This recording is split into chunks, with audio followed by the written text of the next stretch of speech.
Selamat Ibu semua, selamat siang Prof. Abdurrahman.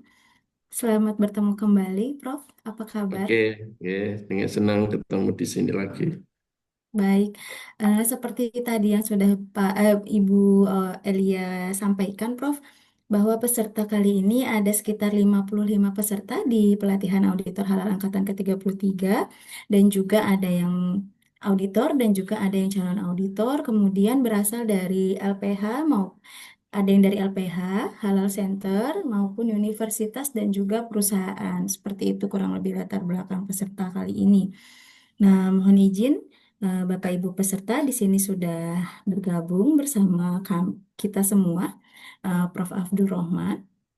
Beliau adalah ketua dari PT Institute for Halal Industry dan Sistem UGM, kemudian juga menjadi ketua Halal Research Group di UGM dan juga salah satu auditor halal di dalam LPH UGM itu. Nah, mungkin nanti Bapak Ibu bisa banyak berinteraksi dan juga berdiskusi dengan Prof. Abdurrahman dengan segala apa namanya pengalaman dan juga latar belakang beliau. Untuk waktu dan tempat dipersilahkan kepada Prof. Abdurrahman. Oke, makasih Mbak Moderator. Saya izin share ya Bapak Ibu. Eh, oke, saya pakai.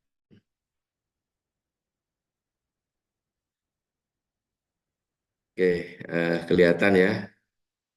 Ya, Assalamualaikum warahmatullahi wabarakatuh. Alhamdulillah, salatu wassalamu ala Rasulillah Muhammad ibn Abdillah wa ala alihi wa sahbihi mawala ma'bad. Yang sangat kami hormati teman-teman semuanya, calon auditor, apakah itu di LPH yang sudah ada atau nanti belum tergabung dengan LPH manapun. Pertama-tama saya ucapkan terima kasih atas kehadiran Bapak Ibu semuanya untuk mengikuti pelatihan ini ya. Ini untuk kesiapan kali ya. Tiap bulan itu saya diisi oleh Halal Institute ini untuk ngasih pelatihan. Kebetulan saya farmasi ya. Jadi judulnya adalah pengetahuan tentang bahan dan titik kritis kehalalan produk. In principle sama, apakah itu bahan obat ataukah itu makanan, minuman, kosmetik dan sebagainya ya. Itu intinya bagaimana kita memastikan bahwa produk ya itu memang betul halal dan bagaimana kita memastikan bahwa apa yang ditulis di SJPH atau Sistem Jaminan Produk Halal itu memang betul-betul terimplementasikan dengan, dan itulah tugas dari auditor. Oke, lah eh, tadi saya cerita di setiap bulan malam Jumat kemarin internasional ya. Jadi banyak teman-teman internasional juga ingin menjadi auditor halal. Malam Jumat kemarin isi juga di Halal Institute ini itu pelatihannya dari Brazil, sebelumnya Spanyol, Turki dan sebagainya Bapak Ibu. Jadi halal ini memang ini terutama di Indonesia ya, karena kita punya Undang-Undang Jaminan Produk Halal nomor 33 tahun 2014, yang mana di pasal 4 itu semua produk yang masuk dan diperdagangkan di wilayah Negara Kesatuan Republik Indonesia itu wajib bersertifikat halal. Sebagai pengantar dari saya, dan insya Allah nanti kita akan belajar bersama terkait dengan halal ini. Ya, tadi sama moderator dikatakan bahwa saya saat ini dan sudah mengaudit beberapa untuk dari pelaku usaha, apakah itu untuk obat, makanan, dan juga kosmetik, dan juga obat herbal. Oke, nama saya Abdul Rahman, saat ini sebagai untuk perkenalan saja, saat ini sebagai Ketua Center of Excellence, itu Pusat Unggulan Iptek Perguruan Tinggi Institute for Halal Industry and System. Jadi di Indonesia ini itu ada ini foto ini tapi menipu ya, karena saya punyanya foto ini foto tahun 2014 pas saat saya pengukuhan. Jadi nanti jangan kok lebih mudah fotonya gitu ya. Ya nanti saya ganti ya biar tidak unsur tipuan. Makanya saya disclaimer ini foto 2014 itu. Eh, di Indonesia itu Pak punya namanya Pusat Unggulan dan di situ kalau untuk halal ya adanya hanya di UGM saja. Kemudian saya menyelesaikan S3 di Halal Institute. Jadi suatu institusi yang hanya fokus mengkaji terkait dengan halal, bukan di di farmasi terus saya risetnya tentang halal gitu tidak, tapi sang S3 saya ini kalau Anda lihat di sini Doctor of Philosophy in Halal Food Analysis, bidang saya adalah analisis makanan halal. Makanya kemarin yang ramai dengan apa Putra itu saya kemarin juga diundang oleh Badan POM untuk mendiskusikan itu. Eh, Nanti saya cerita terkait bagaimana auditor itu salah satu tugasnya sesuai di pasal 15 Undang-Undang Nomor 33 juga harus mampu menginterpretasikan hasil uji. Oke, nah kemudian saya juga sudah memperoleh sertifikat kompetensi halal ya, sertifikat kompeten sehingga mungkin nanti satu atau beberapa banyak dari teman semua nanti akan melanjutkan setelah pelatihan ini, kemudian nanti akan dilanjutkan dengan uji kompeten. Nah, tak kasih bocoran soalnya sebelum ini. Jadi penilai itu akan mempunyai pertanyaan standar ya. Pertanyaan standarnya sebentar lagi saya sampaikan ya. Oke. Ini contoh no feature hoax katanya. Maka ini contoh nanti Bapak Ibu saya kasih tahu karena Bapak kan nggak mungkin auditor kok ikut pelatihan lagi kan nggak mungkin. Ini semuanya calon auditor. Hanya saja apakah itu sudah bergabung dengan LPH atau tidak gitu. Satu hal ya, nanti kita itu pinter sendiri ya. Mungkin kalau dalam pelatihan dikasih tugas persiapan, pra-pemeriksaan, kan kompetensinya 4 Bapak Ibu ya, sesuai dengan lembaga sertifikasi personel yang dikeluarkan oleh Majelis Ulama Indonesia kan 4 ya, Pak. Persiapan, pra-pemeriksaan, ketiga pemeriksaan, keempat pelaporan. Makanya Anda mesti kan dikasih itu. Ini hari keberapa ini ya Mbak Moderator? Ini berarti hari ketiga ya, karena mulainya 24 ya. Nah, berarti Anda mengerjakan tugas persiapan, pra pemeriksaan, kemudian pemeriksaan dan nanti pelaporan. Nanti Bapak Ibu harus punya OTP on job training ya, OJT on job training. Oke, Bapak Ibu ini contoh nanti kalau Bapak Ibu menjadi auditor, kemudian ini kebetulan saya sebagai lead auditor biasanya saya tak tunjukkan ya prosesnya seperti ini biar Bapak Ibu punya gambaran, terutama yang belum pernah aktif audit. Saya bersyukur karena saya itu audit itu hampir selalu karena dulu saya manajer teknik di lab pusat UG ya. Dan lab pusat itu terakreditasi ISO 17025 sehingga hampir itu selalu tiap tahun ada audit internal, kalau enggak ya nanti surveillance kan, kalau enggak ya nanti reakreditasi. Jadi makanan audit itu biasa-biasanya akhirnya itu yang menjadi suatu kebiasaan seperti ujian kalau kita ujian semesteran aja kalau mahasiswa. Jadi nanti saya kebetulan di sini sebagai lead auditor maka saya membuka pertemuan ini hanya Mbak Mamu ya. Jadi kita bertemu, kita berkenalan, kita menyerahkan surat tugas, kemudian kita menyerahkan presensi dan sebagainya.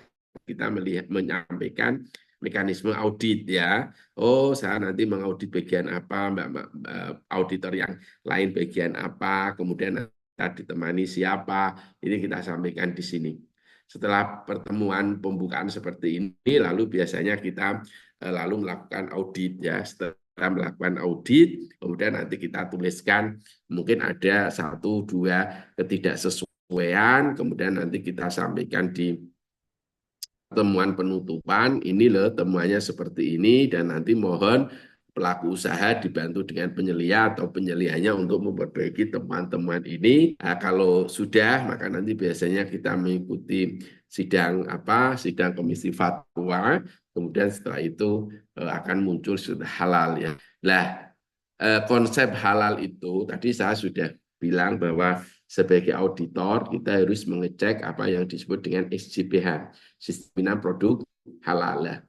Sistem jaminan produk halal itu ada 5 isinya Bapak Ibu ya, mungkin Anda juga sudah disampaikan.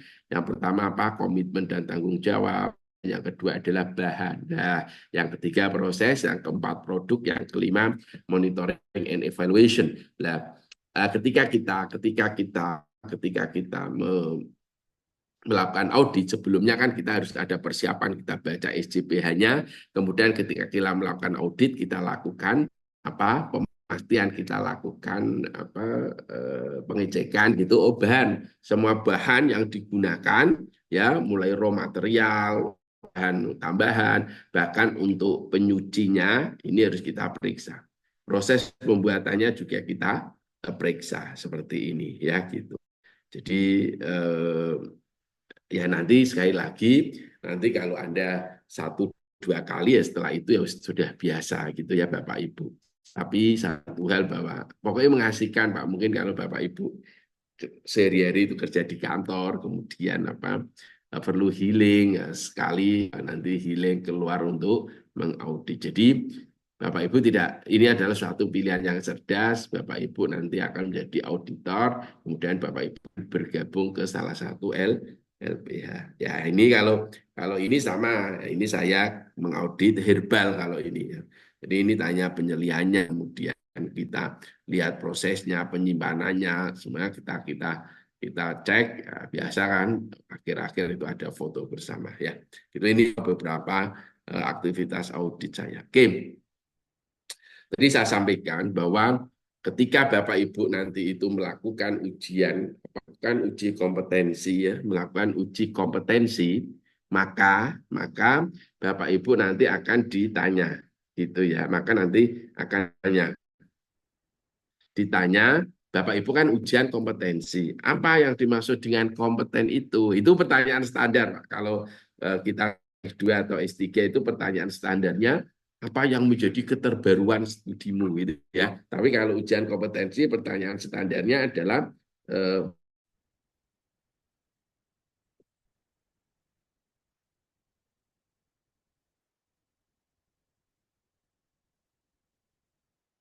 dan kita harus menjawab. Jadi nanya, apa yang dimaksud dengan kompeten itu? Bapak kan sekarang mau melakukan uji kompetensi ya, harapannya Bapak nanti kompeten sebagai auditor. Menurut Bapak Ibu, auditor halal yang kompeten itu seperti apa? Nah, maka Bapak Ibu harus menjawab, seorang auditor halal yang kompeten itu harus mempunyai pertama pengetahuan, knowledge di sini ya, harus apa? Punya pengetahuan atau knowledge. Jadi knowledge-nya harus apa ya, namanya orang kita mengaudit kan kita harus punya pengetahuan tentang bahan halal, tentang apa namanya proses ya, seperti itu kita punya knowledge ya. Dan dengan Mas disyaratkan bahwa auditor halal itu harus S1, kemudian bidang-bidang ilmunya sudah ditentukan, maka itu kan menunjukkan untuk masalah knowledge itu tidak masalah gitu. Artinya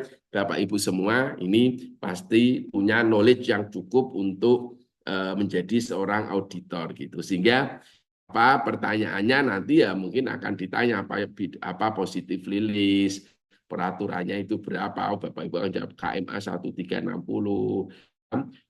Dokumen apa yang harus yang dipenuhi ketika barang itu masuk sangat kritikal. Nah, seperti itu kan masuk nanti pelajaran atau apa yang kita diskusikan pada siang hari ini. Itu adalah untuk membangun knowledge, untuk membangun pemahaman, untuk membangun pengetahuan.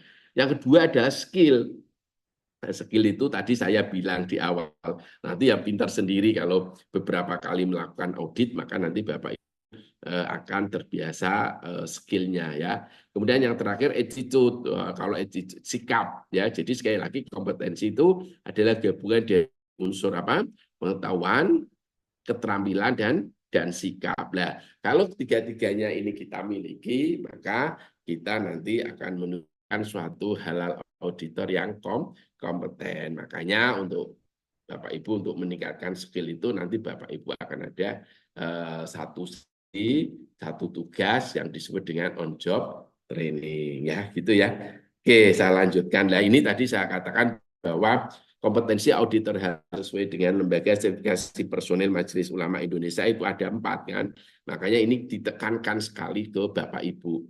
Persiapan ya, persiapan itu Bapak Ibu ngecek semuanya ya, terutama Bapak Ibu harus sudah membaca sistem jaminan produk halal, terus melakukan pra-pemeriksaan ya. Sebelum nanti ke lapangan, Ibu lakukan pra-pemeriksaan dulu, apakah mengecek bahan-bahannya ini betul enggak, ini dia memang sudah ada sertifikat halal dan sebagainya ya. Itu pra pemeriksaan. Terus setelah itu Ibu melakukan pemeriksaan di lokasi ya, kita lakukan pemeriksaan di lokasi. Kalau dulu zaman COVID ya mungkin bisa online, terus nanti kameranya diarahkan kemana-mana sesuai dengan auditor. Nah sekarang kan sudah enggak, alhamdulillah sudah enggak zamannya COVID ya. Ya sekarang kita pemeriksaannya kan on-site ya, kita datang ke lokasi produksi itu dan terakhir adalah kita menuliskan hasil pemeriksaan. Jadi apa yang kita lakukan pemeriksaan di lapangan maka itu kita tuliskan ya, kita tuliskan sebagai laporan eh,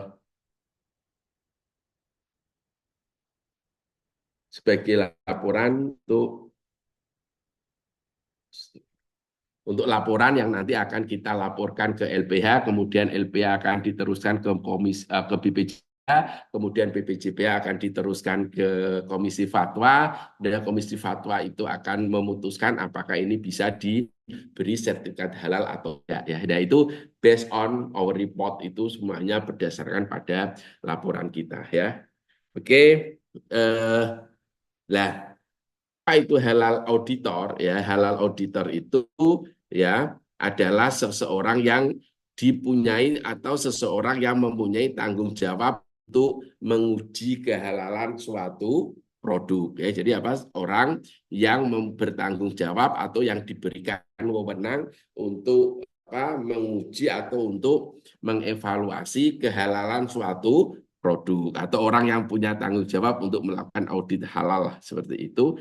Anda tahu bahwa auditor halal itu laksana sebagai pemain sepak bola, Pak. Sehingga kita hanya boleh bergabung dengan satu klub LPH.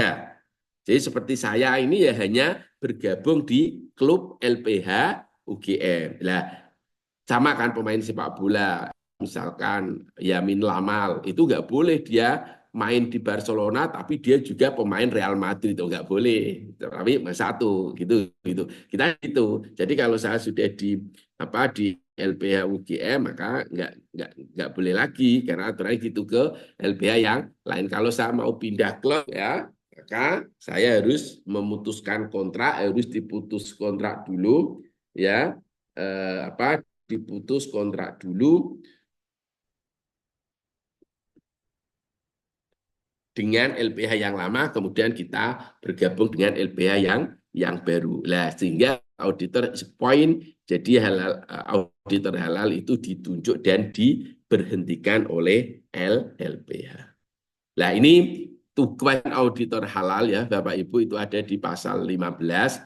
Maka yang Bapak Ibu kalau perhatikan hampir semua ini ya, hampir semua yang ada di kewajiban auditor halal itu ada di SJPH atau ada di sistem jaminan produk halal. Nah, SJPH itu ada 5, tadi saya bilang ya, kembali ke sini, jadi ada responsibility, ada tanggung jawab, dan komitmen, kemudian ada bahan, material, ada produk, ada proses, dan ada monitoring and evaluation. Jadi sekali lagi, apa yang kita menjadi kewajiban kita itu sebenarnya ya kalau kita mau mensimplifikasi itu adalah kita harus melihat apakah apa yang tulis di SJPH itu memang sama dengan yang terimplementasikan. Ya, ingat ya, SJPH kan isinya tadi 5.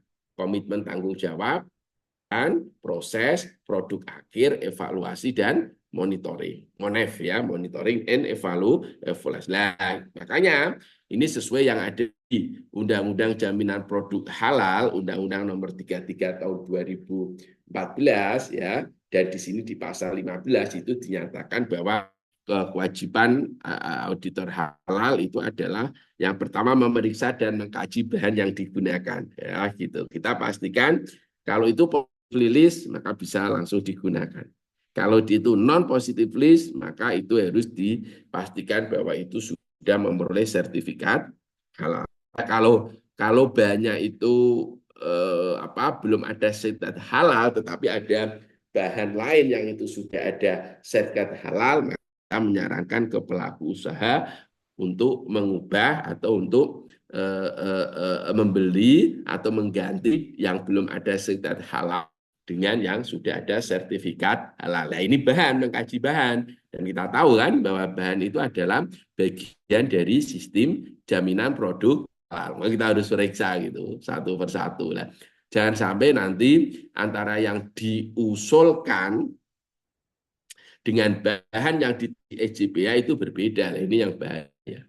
Nah, sehingga harus dipastikan bahwa kalau pelaku usaha misalkan dia itu mengajukan ruang lingkupnya itu APDE, kemudian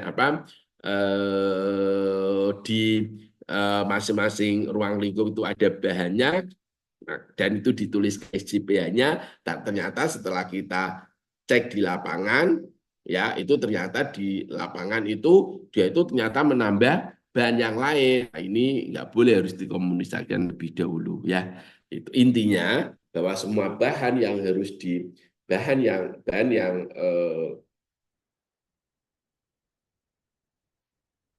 digunakan untuk produksi atau bahan yang digunakan untuk membuat suatu produk, maka itu harus kita lakukan pemeriksaan dan pengkajian. Yang pertama, bahan ada. Yang kedua, memeriksa dan mengkaji proses, ya kan? Nah, makanya proses itu masuk dalam sistem jaminan produk halal. Memeriksa dan mengkaji sistem penyembelihan. Nah, ini penting. Kenapa secara khusus terkait dengan penyembelihan?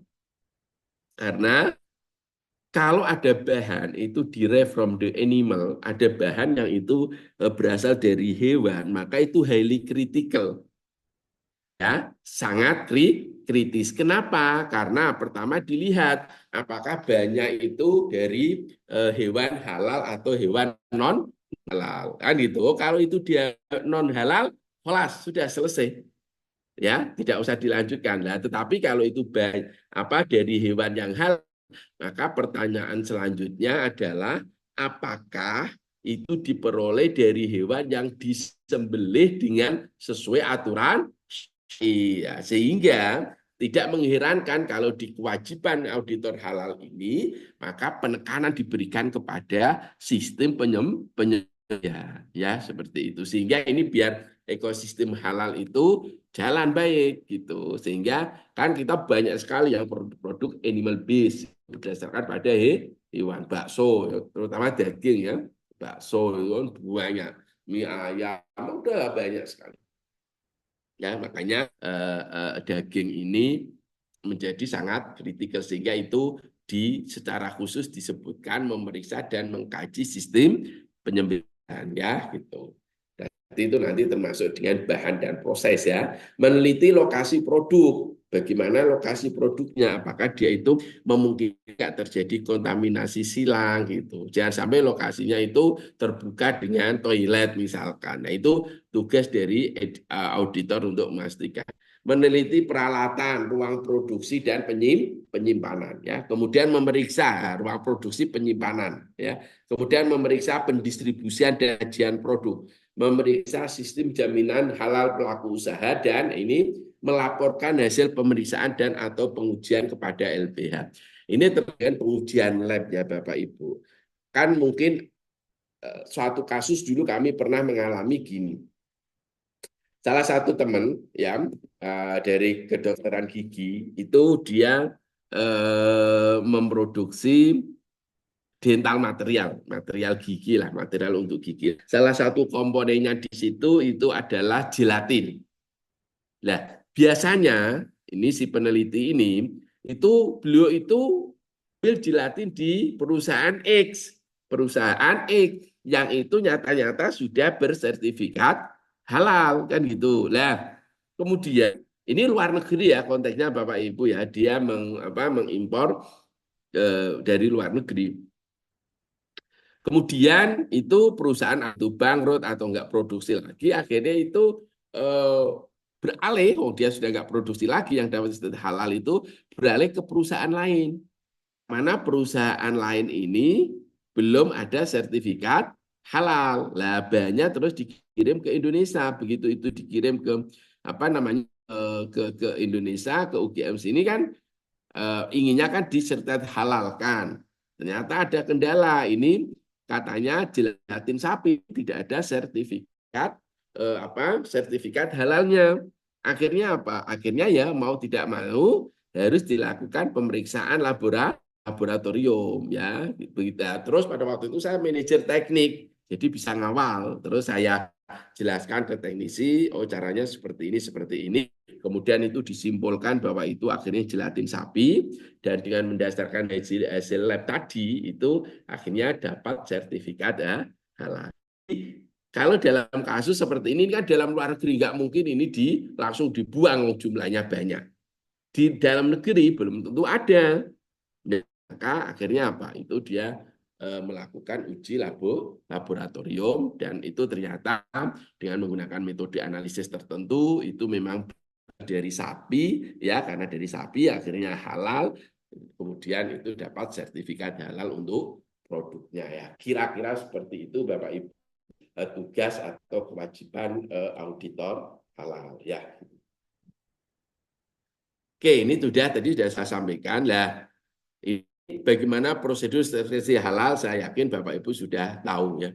Tadi pelaku usaha dengan membawa apa dokumen jaminan produk halal, kemudian upload ke BPJPA dan seterusnya sampai nanti akhirnya itu masuk ke Komisi Fatwa, kemudian Komisi Fatwa akan memutuskan apakah ini bisa diberikan halal atau tidak ya.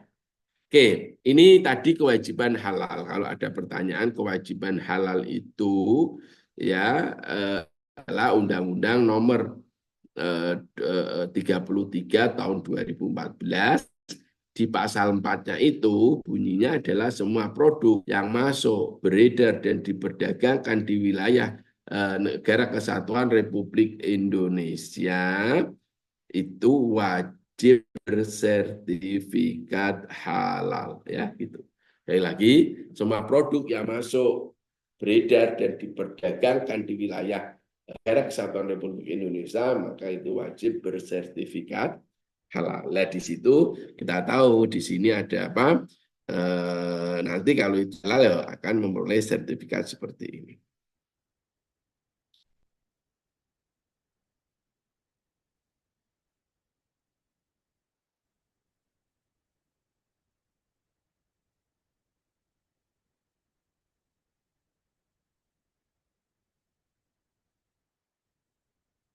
Oke ya Bapak Ibu. Ini Eh, PP ya Pak, maaf. apa? PP tiga Halo? ya Pak. Apa Bu? PP tiga ya Pak tadi ya, Oh, wajib. ora undang-undang Bu, undang-undang nomor 33 kan PP. Oh ya Pak, maaf. Oke, sebentar ya saya.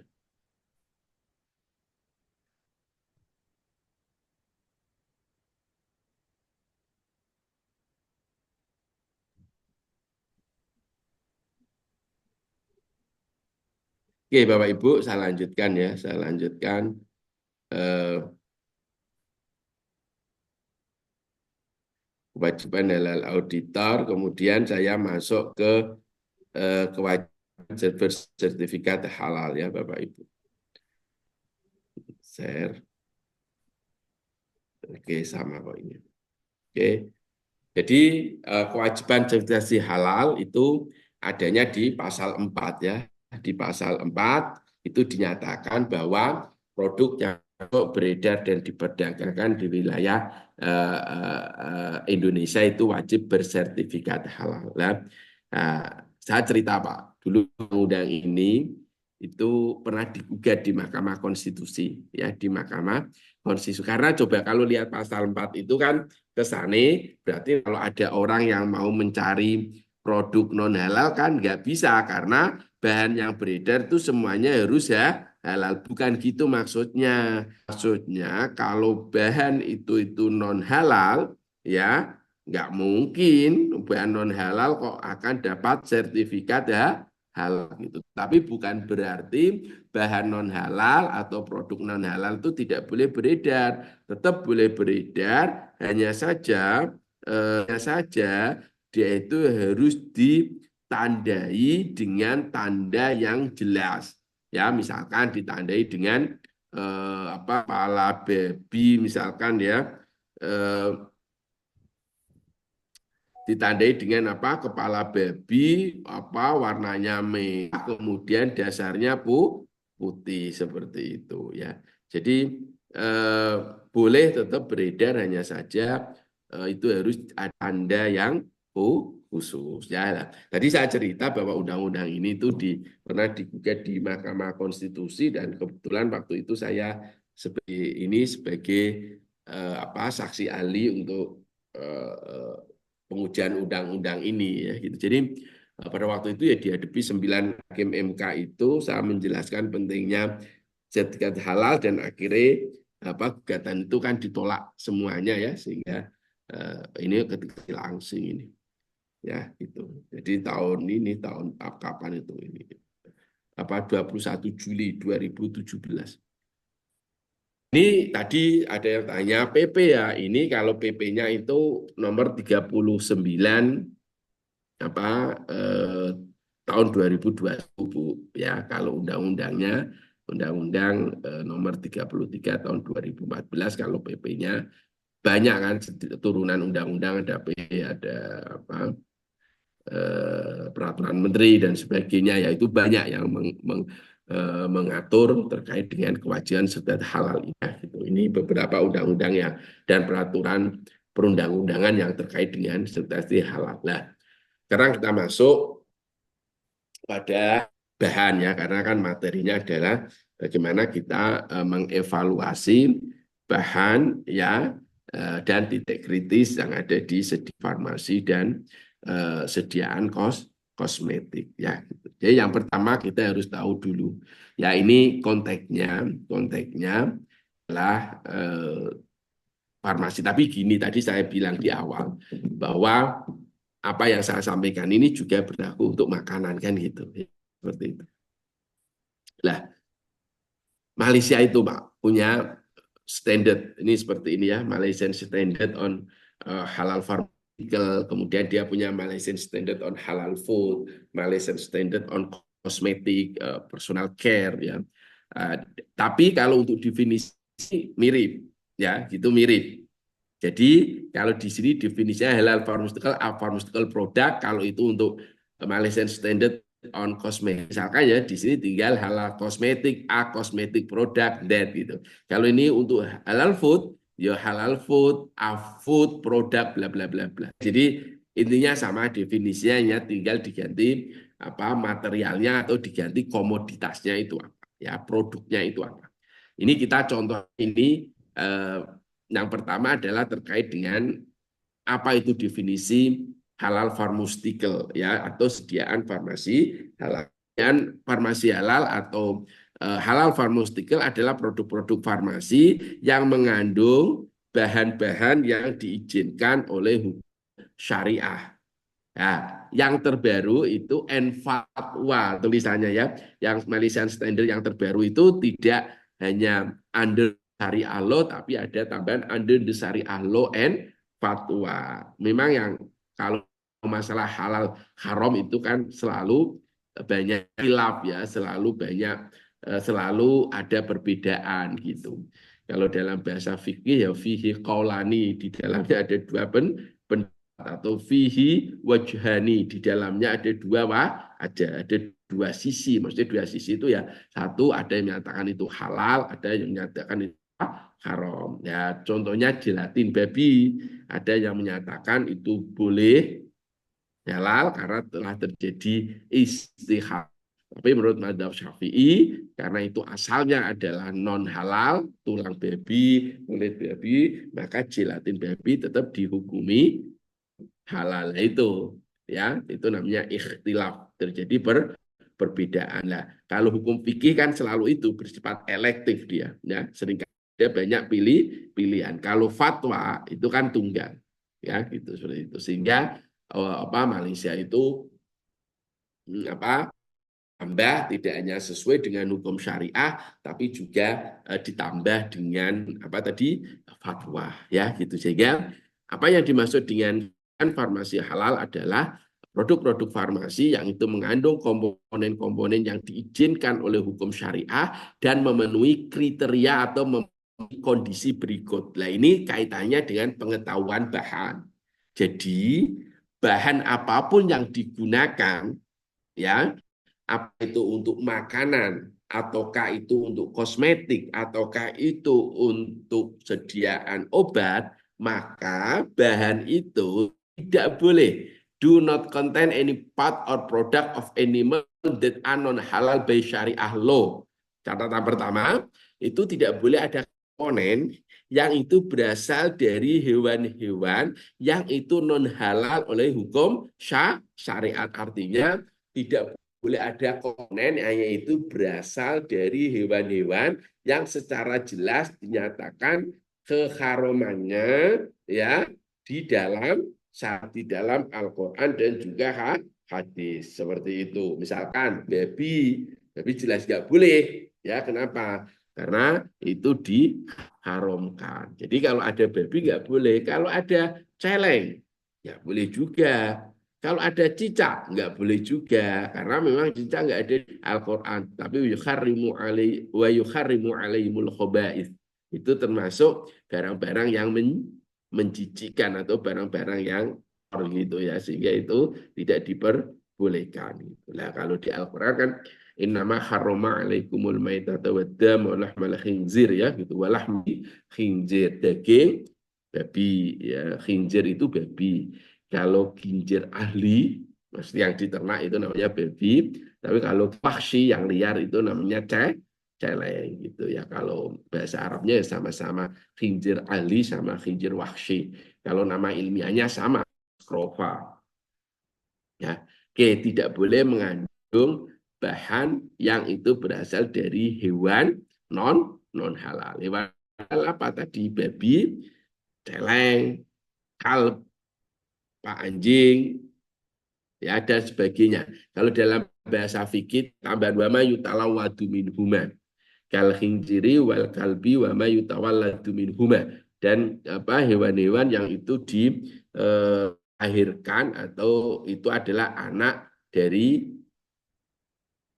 anjing atau babi. Contohnya gini, ada babi selingkuh dengan sapi, babi selingkuh dengan sapi. Terus sapi ini itu dua anak, ya, dan di situ itu ada sapi betina dan satu babi jantan. Kok tiba-tiba sapi ini tidak anak misal. Dan itu kita yakin bahwa itu adalah hasil babi dengan sapi. Maka anak yang dilahirkan dari sapi, walaupun itu mirip sapi, tetap tidak boleh. Ketika kita yakin bahwa itu hasil selingkuh antara babi dengan sapi. Makanya itu ya, itu kalau dalam bahasa fikih, walaupun itu yang nggak terjadi Pak. Dalam bahasa fikih itu halal. Dia menggunakan the worst case skenario ya, skenario terburuk. Maka di fikih itu seringkali dibahas. Sekarang kalau ada orang selingkuh dengan babi, terus babi ini itu melahirkan anaknya itu seperti manusia. Nah, ini kan gimana hukumnya, najis atau suci ini. Nomor dua, bagaimana hukumnya kalau dia menjadi imam nah, dibahas seperti itu. Ya gitu ya. Itu terlalu ekstrim kalau untuk kepentingan halal ya. Pokoknya bahan itu harus bebas dari unsur babi dan juga unsur hewan yang haram lainnya. Atau ini tertulis are product of animal which are not slaughtered according to syariah law, atau secara status hewan ini halal ya, hewan ini halal, tetapi karena dia itu disembelih dengan cara non syar'i, dia disembelih dengan cara non halal, maka ini kita hukumi juga sebagai non halal ya. Itu yang pertama. Jadi tidak boleh mengandung bahan yang digunakan untuk produk halal pun, maka itu tidak boleh berasal dari hewan non halal atau hewan halal yang disembelih dengan cara non syar'i. Itu yang pertama. Kedua, bahan yang digunakan untuk produk halal ya itu harus tidak mengandung najis ya, sesuai dengan hukum syariah. Apa itu najis? Kalau definisi di kitab-kitab fikih itu apa? An-najisum kullu ma yaqdiru yamna'u sihhatas shalah. Ya ini kan, segala sesuatu yang menjijikkan yang mana adanya najis itu mencegah sahnya sholat. Kuluma yastagdiru yamna'u sihhatas sholat. Jadi segala sesuatu yang menjijikkan, najis, yang mana kalau badan kita, pakaian kita itu terkena najis, maka sah sholat kita itu terjaga yamna'u sihatas sholat. Oke ya Bapak Ibu semuanya itu yang kedua. Yang ketiga, karena ini untuk obat, safe for consumption. Jadi itu harus aman digunakan untuk dikonsumsi, ya, non poison, tidak meracuni, non intoxicating, dia tidak memabukkan, atau non hazardous, dia tidak membahayakan bagi kesehatan sesuai karena ini obat according to prescribed dosage, sesuai dengan dosis yang disarankan. Ya, gitu. Jadi pada dosis yang disarankan itu aman. Jadi Anda nggak boleh menghukumi. Ini kenapa kok pingsan? Habis paracetamol, Pak. Nah, berapa yang diminum? Ya, minum 100 gram, Pak, serbu. Oh, pantesan langsung pingsan. Nah, tidak boleh digunakan untuk menghukumi paracetamol itu non halal karena membahayakan. Makanya di sini ditulis pada dosis digunakan. Oh, kalau jangan paracetamol, ada kopi 100 gram ya mungkin pingsan langsung ya gitu. Seperti itu. Oke ya. Tuh harus aman dan ini kan kalau kita kaitkan dengan kaidah kan la dororo wala diroro, la dororo wala diroro. Kita tidak boleh menyakiti orang lain ya. Kalau kita itu menyediakan obat dan obat itu bahaya bagi orang, berarti kita menyakiti orang lain wala diroro, dan kita juga tidak boleh menyakiti diri sendiri. Makanya itu kenapa bunuh diri nggak boleh. Ya, not prepare, process or manufacture using equipment contaminated with najis according to syariah law. Jadi produk halal itu tidak boleh disiapkan, diproses ataupun diproduksi dengan menggunakan peralatan yang terkontaminasi dengan najis sesuai dengan hukum syariah. Ya, jadi nggak boleh kalau kita di gilingan gitu ya Bapak Ibu, kita di gilingan kemudian itu habis digunakan untuk giling giling sapi ya seperti ini ya, untuk gilingan habis digunakan untuk giling sapi, kemudian itu digunakan untuk giling daging babi terus sapi, itu jelas nggak boleh ya.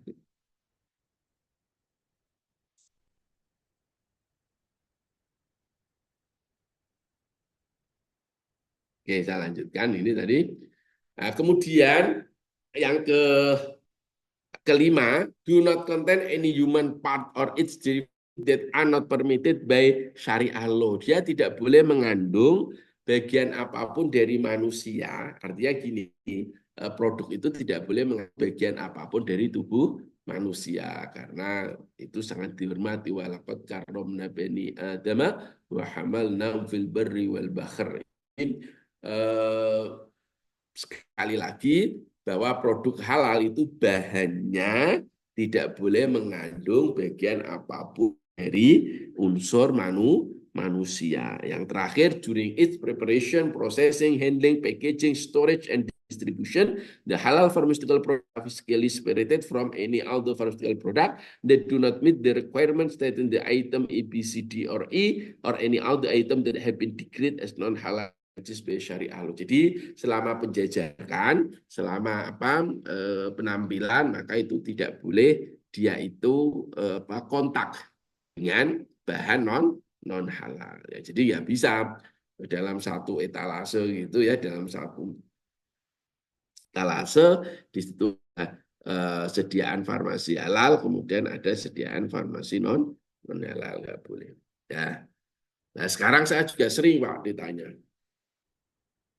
bagaimana cara membedakan tadi kan antara hewan yang disembelih dengan cara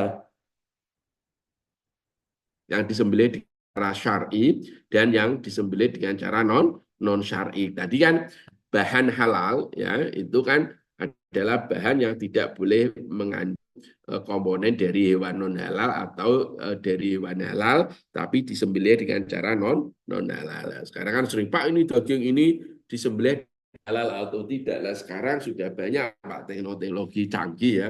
Salah satunya ini dengan menggunakan instrumen LC HRMS itu bisa. Oh, kalau merah ini adalah non-dzabiha, berarti disembelih dengan cara tidak sesuai syariat. Yang biru ini dzabiha, berarti dia disembelih dengan cara atau sesuai dengan syariat Islam. Itu sudah bisa untuk mengamati seperti ini. Nah, di lab kami Pak itu sudah ada dua unsur ini yang dia itu sudah memperoleh sertifikat ya, halal ya, daging babi dan juga daging daging celeng. Maaf, dan juga gelatin babi itu kita sudah punya. Ya, lah ini problemnya Pak. Kenapa ini kan yang paling terkenal baby ini kan banyak ya dipakai, banyak dipakai dalam berbagai produk ya, wah itu makanan, oke itu kosmetik, ya itu. Coba perhatikan di situ, ya perhatikan di situ, ya. Coba ada 40 produk ya, jadi ada sekitar 40 produk yang itu berasal dari apa babi. Nanti ini kalau mbak-mbak itu sukanya face mask pakai kolagen misalkan glowing glowing ya, itu boleh jadi itu berasal dari kolagen babi ya seperti itu.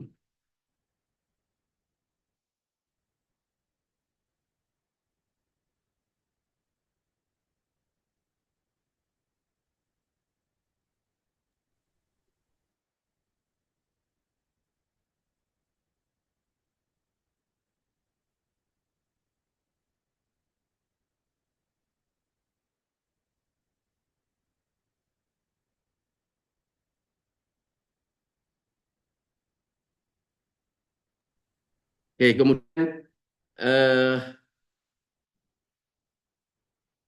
ini karena banyak ya, jadi banyak apa banyak banyak banyak yang apa eh, produk itu berasal dari apa baby gitu ya. Saya juga pernah Pak 2 kali. Nah, ini ya. Pertama itu apa dekat rumah saya itu Bantul ya. Ini pentingnya cerita halal ya. Rumah saya itu Bantul dulu tahun berapa di dekat Ring Road sana, dekat jalan besar lah. Itu kalau pas agak flu gitu, pas agak flu gitu kan inginnya makan soto gitu. Saya bilang sama itu masak lah nanti saya itu apa beli soto sana aja.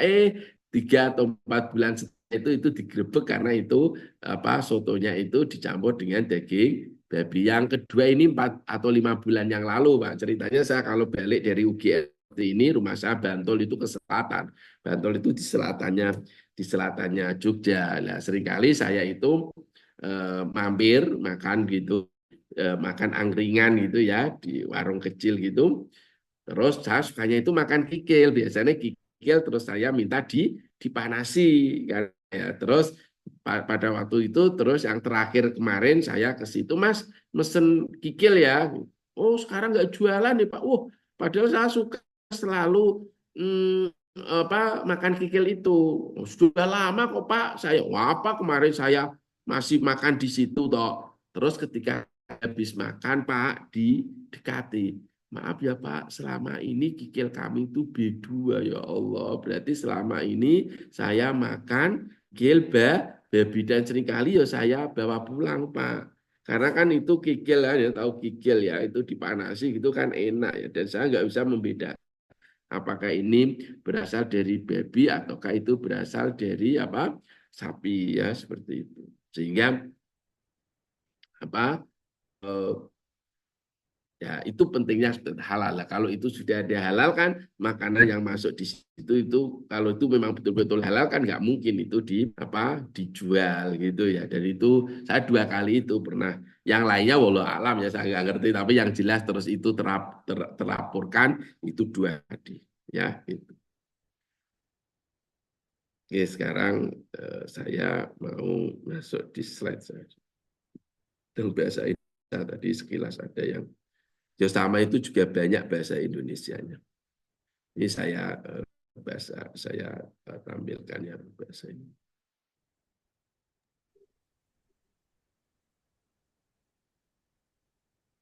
Mohon izin, Prof. Waktunya Ya, masih 1 jam lagi. Nah, kita ini akan ada sesi tanya jawab di akhir atau kita diskusi saja? di akhir aja ya biar nanti enak ya. Baik, Prof. Sebentar lagi saya selesai. Saya dapatkan aja materinya biar nanti banyak diskusi mungkin untuk teman-teman yang apa yang apa eh, mungkin eh, apa eh, sudah bergabung di LPH kan nanti dia akan segera melakukan audit ya. Jadi ini saya mau share yang materi saya ini. Oke, Bapak Ibu.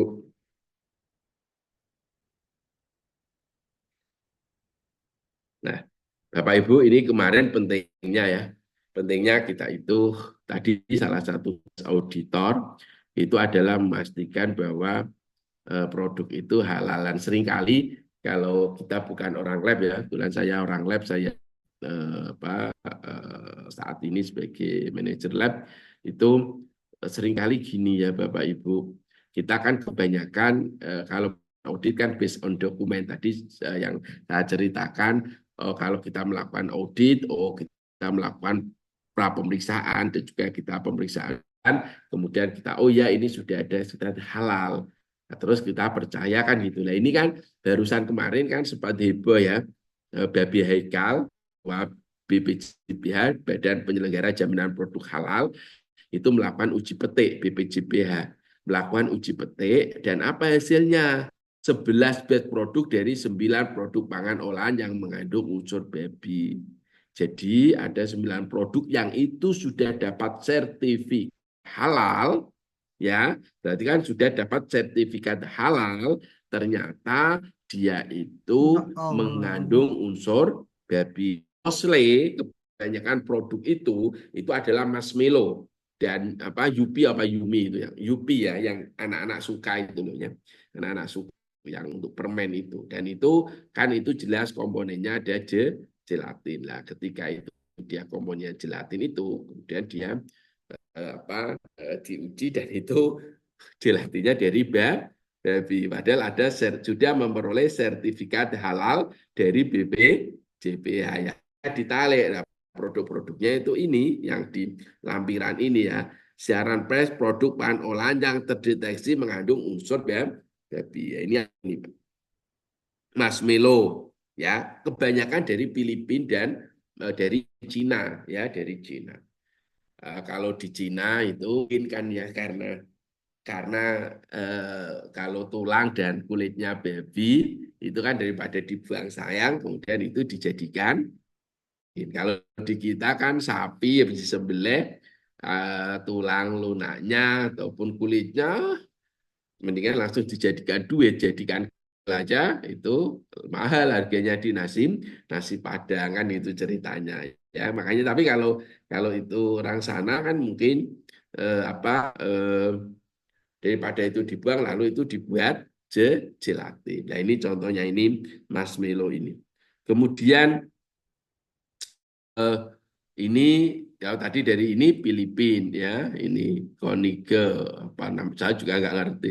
Ini berarti biar untuk anak-anak ini dari Cina, ini juga Cina, ini Cina, mana ini ya nama produk produksi oleh nggak ada ini halalnya gitu, tapi mengandung babi ini juga Cina ya, makanya kita harus hati-hati.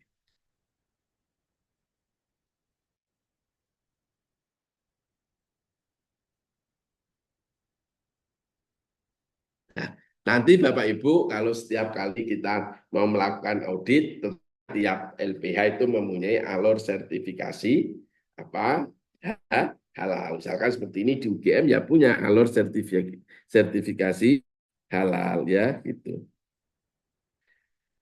Oke, kemudian di sini ya ini kita juga diminta untuk membuat skema audit ya. Jadi skema audit untuk obat sehingga semua auditor itu semua auditor itu comply ya, mengikuti arahan atau mengikuti skema atau SOP yang kita buat. Sehingga kalau kami di UGM ya punya skema audit untuk obat gitu, skema audit untuk ini makanan dan minuman gitu ya, skema audit untuk RPH dan juga RPO ya. Ini yang nanti kita ya dalam kita melakukan audit, demikian juga untuk skema audit produk kimiawi ya gitu.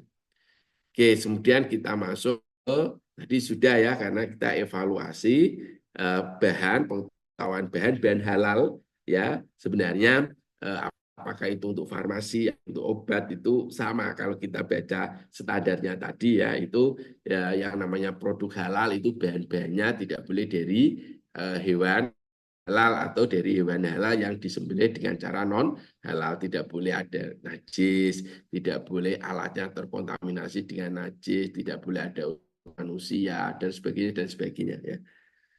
Nah, ini contohnya ini sama. Nah, tadi saya katakan ya bahwa saat ini tadi ini syariah law and fatwa. Jadi yang terbaru itu dengan sudah mulai digunakan istilah fatwa ya. Oke, masuk ke evaluasi dan titik kritis kehalalan bahan baku obat dan sediaan farmasi. Yo, samalah evaluasi titik kritis obat, kosmetik, makanan, ya, intinya sama ya. Jadi ada 3 isu ya, 3 isu besar ya kata guru saya. Itu ada 3 isu besar yang terkait dengan kehalalan produk. Yang pertama adalah terkait dengan raw material, dan yang kedua terkait dengan pemprosesannya, processing, dan yang ketiga terkait dengan autentikasi ya seperti itu. Nah ini kalau kita melakukan evaluasi titik kritis ya, tapi kan kalau pada kenyataannya kalau kita nanti melakukan audit kan tinggal kita melihat ini pertama kalau kita lihat skemanya, oh bahan ini itu masuk positive list atau tidak ya. Kalau dia masuk positive list ya sudah, kita bergerak, kita menuju ke bahan yang lain. Nah, kalau itu bukan positive release, maka nanti kita lihat itu bahannya itu dari unsur apa gitu ya, unsur hewan atau unsur tanaman. Nah, kalau hewan ini harus berlapis pemeriksaannya ya. Ini caranya, tapi ini kan bisa disederhanakan dengan melihat apakah ada sertifikat halalnya atau tidak gitu ya. Kalau ada ya sudah itu langsung dipakai. Kalau tidak, maka itu dilakukan di laboratorium seperti tadi yang saya katakan, dan itu sekali lagi kalau tidak ada penggantinya. Artinya gini, Anda misalkan beli gelatin nggak ada logo halalnya atau belum memperoleh sertifikat halal, nah, maka Anda disarankan oleh auditor untuk mengganti ya gelatin dari produk lain. Kita nggak boleh menentukan produknya, nanti dikira kita agennya di sana. Yang penting adalah kita menyarankan dia untuk membeli gelatin yang sudah ada sertifikat halalnya. Tapi kita nggak mau minta itu harus merek X, merek Y gitu, nggak boleh kalau itu ya. Tapi karena apa? Karena di Indonesia sudah ada gelatin halal yang sudah memperoleh sertifikat halal. Nah, kalau di Indonesia memang belum ada, dan nggak mungkin juga kita misalkan untuk mengadakan gelatin halal, ya mau nggak mau ya tadi harus masuk uji di laboratorium untuk memastikan apakah ini jenisnya gelatinnya sapi ataukah gelatinnya babi. Ya, jelas ya. Sekali lagi ini cara seperti ini kita harus bertahap untuk melakukan evaluasi titik kritis, tetapi kita bisa menyederhanakan. Biasanya kami melihat apakah ini positive list. Ya, lanjut ke bahan yang lain. Apakah ini bukan? Kita lihat apakah itu ada sertifikat halal. Kalau ada, apakah sudah kadaluarsa? Kan gitu ya. Kalau semuanya oke, kemudian kita gunakan. Tapi kalau enggak ada sertifikat halalnya dan nggak mungkin mengganti, mau nggak mau kita harus uji laboratorium. Tapi tidak semua loh ya, tidak. Sebenarnya bedanya kan ya, analisis halal ya. Tidak semua tidak semua komponen non halal itu ada metode analisisnya ya. Metode analisis yang standar itu belum tentu ada. Itu misalkan Anda membandingkan emulsifier itu kan jumlahnya kecil. Emulsifier yang ini dari babi misalkan lah, itu susah ya gitu, belum ada metode standarnya. Nah, kalau kita Bapak Ibu ini ya mengenal evaluasi titik kritis itu kan gini. Kalau misalkan ada ini ya, ada bahan misalkan gini, baku farmasi. Bahan baku farmasi misalkan paracetamol. Ya, itu bahan bakunya ya paracetamol, maka paracetamol ini adalah titik kritis halal yang pertama. Terus kalau itu dilakukan proses, ya, dilakukan proses, eh, maka proses itu dianggap sebagai titik kritis kedua. Kemudian sampai dihasilkan bahan baku farmasi, maka bahan baku farmasi ini masuk sebagai titik kritis halal ketiga. Ya, ini contoh bahan baku kalau itu paracetamol murni. Tapi kalau itu sudah dalam bentuk tablet, misalkan dalam bentuk tablet, maka di situ kita harus mengecek paracetamolnya halal belum. Bahan tambahannya kalau tablet mungkin kan ada amilum, ada ini, nah, itu semuanya harus di eksipien namanya. Kalau dalam bidang farmasi itu disebut eksipien, maka ini eksipien sebagai titik kritis halal kedua. Kemudian proses, kemudian akan dihasilkan titik apa kritis yang nomor nomor apa keempat ya kelima dan apa namanya sebagainya, intinya semua bahan dan proses itu semuanya berpotensi untuk menjadi sumber kritis dari kehalalan produk ya gitu. Ini skemanya ya kalau kita melakukan evaluasi kritis. Oh, bahan baku apakah dia itu positif lili? Ya, kalau ya, ya setuju. Kalau kita setujui. Kalau tidak, apakah ada halal sertifikat? Kalau ada, kita setuju. Kalau tidak, apakah uji itu tersedia? Karena seperti tadi saya katakan, belum tentu metode uji itu tersedia untuk bahan-bahan tertentu. Kalau itu uji tidak tersedia, mau nggak mau ya kita harus melihat spesifikasinya lah. Inilah pentingnya mengapa halal auditor harus kompeten base. Ya, harus dia mempunyai kompetensi, harus mempunyai pengetahuan karena kita tidak cukup hanya mengetahui, tidak cukup hanya menggunakan dokumen base. Kita tidak cukup hanya melihat dari sisi dokumennya saja, tapi akal sehat kita, oh ini kelihatannya nggak mungkin lah ini ada unsur babinya karena dari si produksinya nggak mungkin seperti itu. Sehingga saya sangat mendukung sekali untuk state halal itu memang betul-betul kompeten sesuai dengan kompetensi seseorang ya. Saya pikir itu Mbak, nanti biar banyak diskusi waktu saya kembalikan ke Mbak Elia. Saya izin dulu ya ke kamar kecil sekitar 3-4 menit ya Mbak, sebentar ya biar nanti para peserta juga mungkin kalau mau ngopi-ngopi atau untuk persiapan diskusi ini. Gitu ya Mbak, diizinkan ya Mbak Afin ya. Iya, boleh Pak. Silahkan, Oh, Prof. nggak saya tak ke kamar kecil 4 menit. Baik, terima kasih banyak Prof. Bapak dan Ibu sudah menyimak sesi materi Prof. Abdurrahman sementara beliau ke kamar kecil. Silahkan jika Bapak Ibu ada yang mau izin ke kamar kecil juga ataupun ingin izin berdiskusi, silahkan Bapak dan Ibu. Sebelum beliau kembali, ini sudah ada Ibu Sri dan Bapak Mas Hendra. Tunggu, kita akan berdiskusi ya Bapak dan Ibu. Sambil menunggu beliau boleh mengisi absensi, masih ada kurang lebih 5 peserta lagi yang belum mengisi absensi. Silahkan Bapak dan Ibu.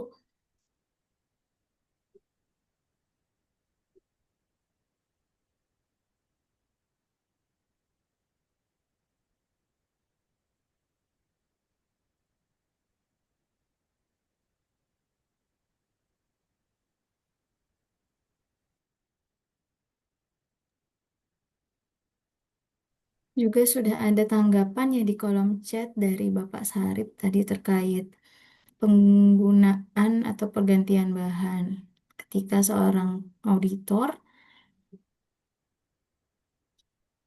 mengiklankan suatu produk. Oke.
Baik, untuk materi nanti akan disusulkan ya Bapak dan Ibu ketika sesi Prof sudah berakhir. Nanti kami akan share di grup melalui Ibu Elia selaku MOT. Karena ada beberapa mungkin tambahan dari Prof Abdurrahman untuk materi beliau yang tadi disampaikan. Seperti itu ya Bu Elia ya. Ya, alhamdulillah sudah gabung lagi. Monggo Mbak, Mbak Ya, siapa? Mbak Afin. Afin ya. Ya, Monggo siapa tadi moderator? Sudah ada Ibu Sri Daryanti, silahkan Ibu. Oke, kalau saya bisa menjawab, saya jawab ya. Kalau enggak ya, nggak usah di PR untuk saya ya. Gitu. baik, terima kasih Bu Akti ya. Mohon izin, Prof. Jadi begini, Prof.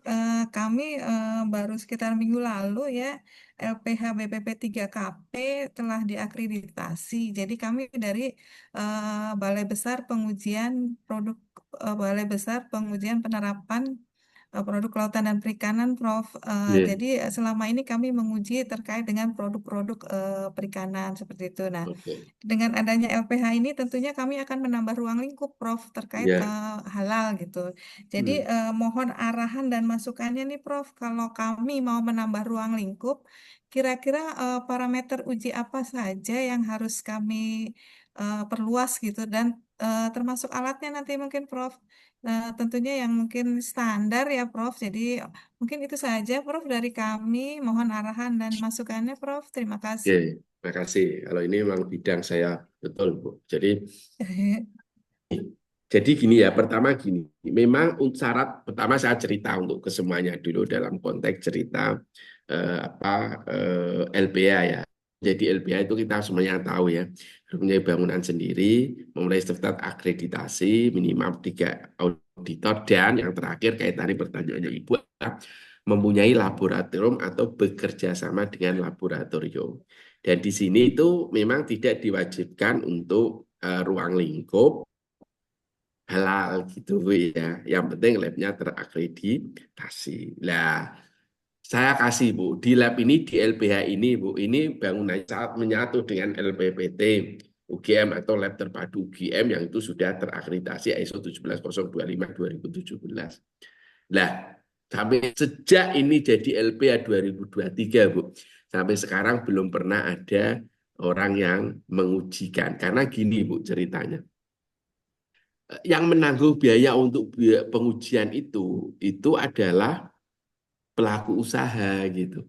Sehingga pelaku usaha nanti akan cenderung di LPH yang mungkin tidak mengharuskan pengujian kan gitu Ujian, ceritanya. ya. Nah, karena itu memang belum adalah. Tapi kalau Ibu Iya, tanya ke saya terkait ruang lingkup apa yang harus di minimal punya. Kalau saya Bu, yang kita gunakan gold method aja, metode standar. Jadi menurut saya cukup PCR polymerase chain reaction itu untuk menganalisis DNA. DNA. Sehingga kalau matriknya babi, gelatin babi itu juga pakai PCR. Tadi yang saya katakan yang tadi saya share yang pernyataan BBH produk yang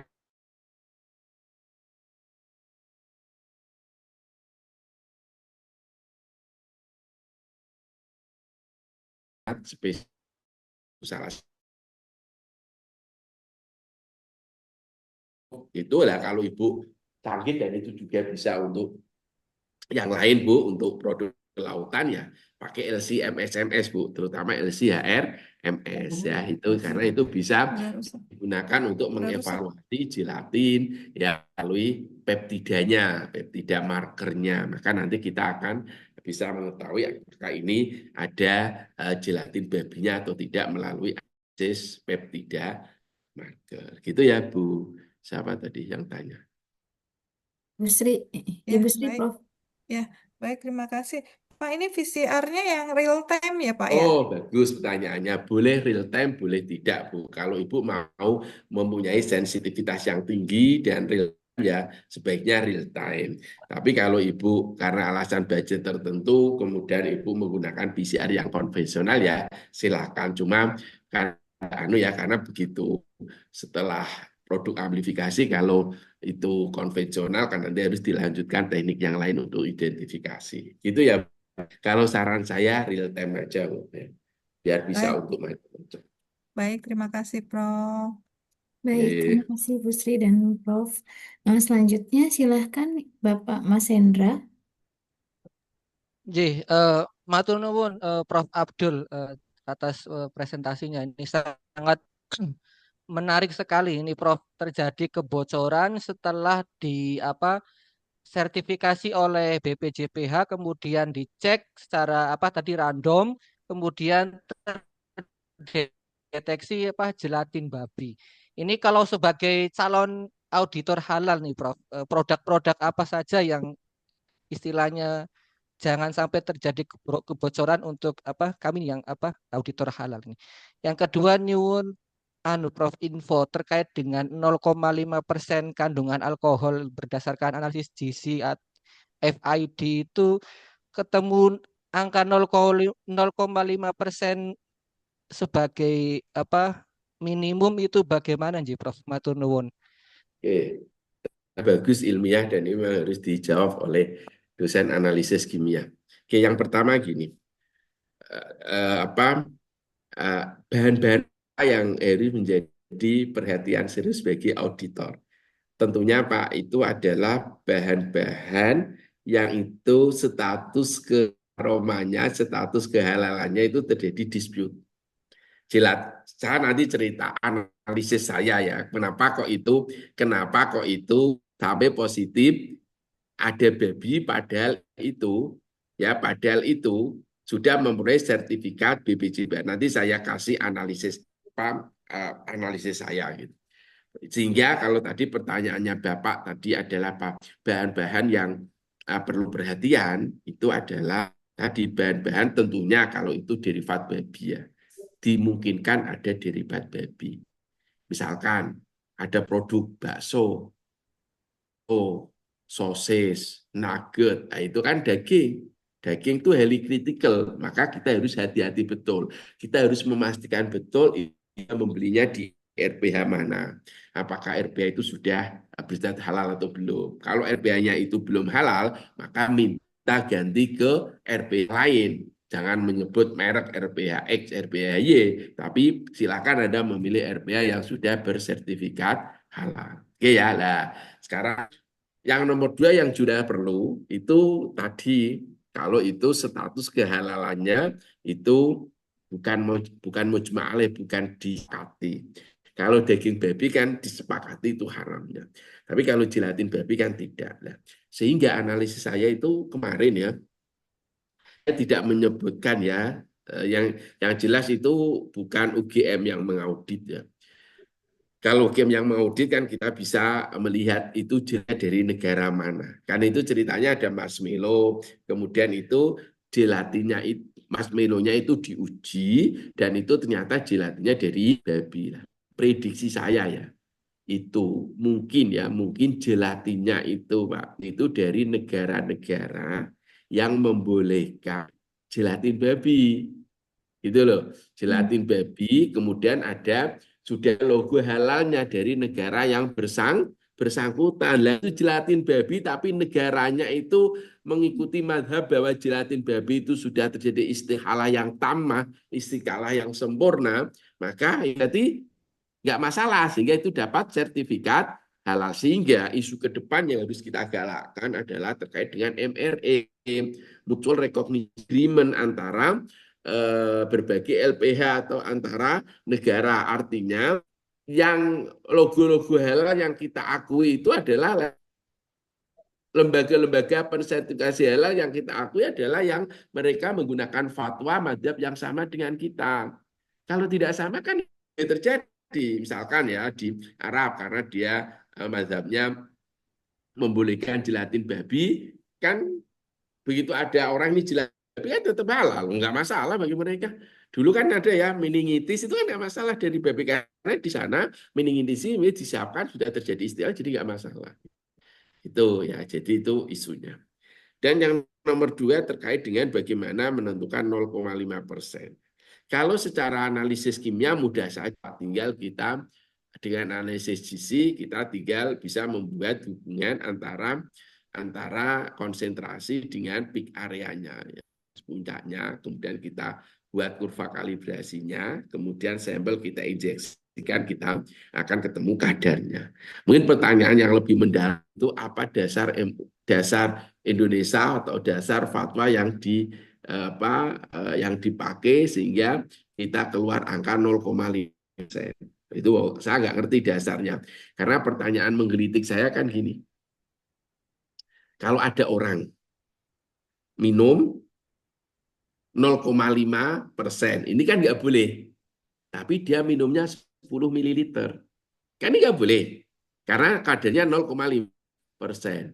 Di pihak yang lain, ada orang, Pak, minum kadarnya itu 0,2%. Kan boleh. Tapi yang diminum 100 ml. Ini yang masuk ke dalam tubuh lebih banyak yang 0,2% tapi 100 mil. Nah, kan itu harus dipikirkan harusnya. Karena kalau dalam ilmu farmasi kan ada namanya absorpsi, metabolisme, distribution, dan ekskresi lah. Saya nggak ngerti itu dulu dasarnya seperti apa gitu. Dan harus kan harus ada dengan dosis minumnya harus ditentukan. Karena kalau enggak tadi minumnya 0,2%, tapi 1 liter misalkan, itu tetap banyak. Ya, gitu. Gitu ya, Pak ya. Bagaimana, Matur Pak? nuwun, Prof. Matur Oke. nuwun. Baik, terima kasih. Lanjut ya, Prof ya. Ya. Dengan Ibu Isjatur, silahkan Ibu. Oke, baik. Terima kasih Mbak Afni. Izin Prof. bertanya, terima kasih nih ilmunya luar biasa. Prof, saya ingin bertanya, seandainya kita akan mengaudit nih suatu usaha gitu ya, nah Kementerian Kelautan Perikanan kan mengembangkan terkait dengan produk seruis nih, Prof. Jadi ada budidaya ikan misalnya, kemudian hasil ikannya itu nanti kemudian diolah, dagingnya diolah menjadi abon, kulitnya jadi keripik kulit, kemudian tulangnya jadi kerupuk tulang gitu. Dan untuk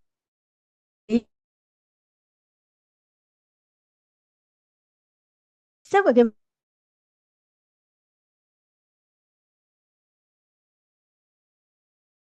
Itu apa? Produknya. Kan nggak produknya? masalah. Kalau memang, saya ngerti kalau Hmm, di Indonesia ya, itu kan hmm, sama saya kiaskan dengan bagaimana kita itu tadi ikan lele yang hmm. dikasih makan dengan bangkai atau ayam yang itu makan kotoran manusia, ya kan? Itu. Nah, itu biasanya kalau itu biasanya nanti kita mediknya itu nanti di pelaku usaha itu kamu ayamnya ngambilnya dari mana, bagaimana perlakuan ayam ini. Kalau itu ayam kampung, makanannya itu apa? Lah, kalau dia makan kotoran gitu harus ditunggu kalau nggak salah 2 atau 3 hari gitu, Bu. Lah kalau Oh, terkait dengan ikan itu kan dalam satu hadis itu kalau ikan ya kan itu al-khilu at-tuhuru ma'u al-khilu maitatuhu ya. Jadi apapun yang ada di itu kan halal ya, Bu ya, seperti itu. salah. Gitu. Jadi ya nggak masalah kalau ikan sama ikan loh ya gitu. Tadi itu saya contohkan Iya, ekstrim, jelas barang najis yang dimakan itu. iya. Ya. Nah, itu berarti kan dari bahan baku kan sebenarnya bukan titik kritis ya, Prof ya. Bah, Karena kan bukan dia kalau sudah di kita ini dari ya. anu bukan titik kritisnya. Kalau untuk kasus ikan loh ya, Bu. Iya. Hmm, Oke, baik. Berarti titik kritisnya tuh di mana, Prof, kalau kita mau menentukan Untuk apa? untuk Kalau proses ikan kan positif produknya? rilis, Bu. Iya. Berarti diproses untuk ini produk halalnya mungkin ya. Nanti baru Ya, kan nanti ada prosesnya. Nah, perlakuannya. kalau Iya. ikan itu diolah, misalkan ini Iya. ya, misalkan ya, atau Iya. saya kan aslinya Pati ya, misalkan bandeng olahan. Ya, titik Hmm, kritiknya ikan, sumbernya kan ikan, ini positif lilis. Iya. Ya, kemudian dia nanti ya baru bumbu-bumbunya dan yang lainnya itu harus dicek, dipastikan Baru betul itu dipastikan dari situ. semua bahan itu menjadi titik kritik untuk pengecekan. Oke, baik. Ya. Siap. Makasih, Prof. Ya. Baik, terima kasih Ibu Isjatur. Selanjutnya Bapak Ahmad, silahkan Pak. Bertanya ya, Prof. Saya Ahmad Zainul Naim dari Mohon LPH maaf, Pak, Parapat. suaranya terlalu kecil, apa boleh Oh ya, didekatkan? nggih. Apa sudah terdengar nih? Masih kecil. Masih kecil. Cek. Eh, masih kecil nggih.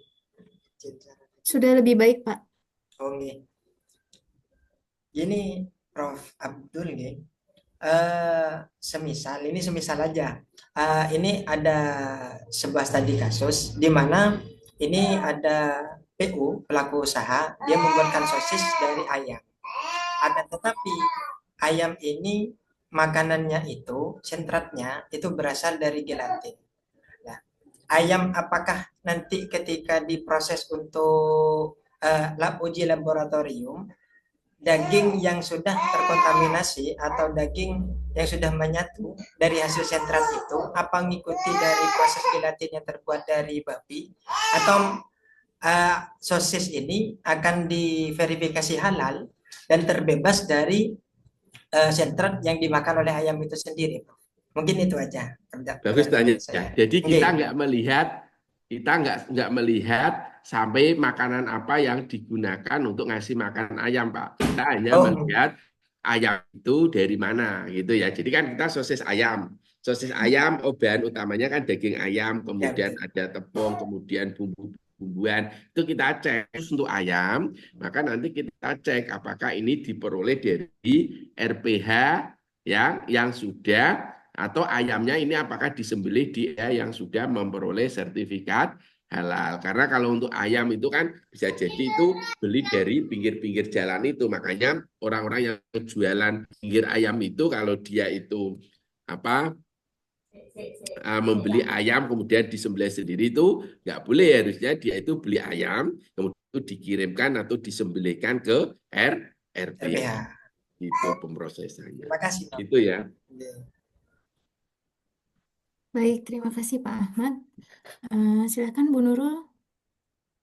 Baik, terima kasih Bu Alvin. Izin Prof. Saya sepertinya tadi terlewat yang diproses apa namanya nih Prof? Kalau pemingsanan itu kan pemingsanan ayam tadi itu ada Stunting. ya stunning. Kalau sapi itu dia ada bentuk atau jenis stunning yang dilepaskan ininya. Tapi kalau ayam itu dia teknisnya akan seperti apa, Prof? Apakah itu nanti zat kimia itu dilepas secara bersamaan di dalam ruangan itu? Apakah itu tidak menjadi titik kritis dalam proses pemingsanan ayam itu? Mohon penjelasannya, mungkin saya tadi terlewat, Prof. Ini ya, oke, bukan apa. Lebih tepat nanti ditanyakan oleh ketika materi penyembelihan. Ya, itu lebih komprehensif. Karena nanti Anda akan ada materi penyembelihan hewan, ya gitu. Nanti ditanyakan itu karena itu orang karena kebetulan saya belum punya pengalaman mengaudit yang menggunakan teknik stunning untuk pemingsanan itu. Gitu. Selama ini ya seperti kalau saya mengeceknya, kalaupun sapi itu ya seperti kalau kita korban itu ditaleni pakai tampar itu, kemudian digelebake ya, dijatuhkan kemudian disembelih. Saya belum pernah punya pengalaman, makanya daripada saya nanti salah ya nanti Anda tanyakan aja, tapi tanyakan ke yang materi penyembelihan hewan, kan ada itu materi itu, nanti tanya ini, dan biasanya mengasihkan materi dokter hewan sehingga dia lebih tahu gitu ya Mbak ya. Baik, terima kasih Prof. Baik, terima kasih Bu Nurul dan Prof. Abdurrahman.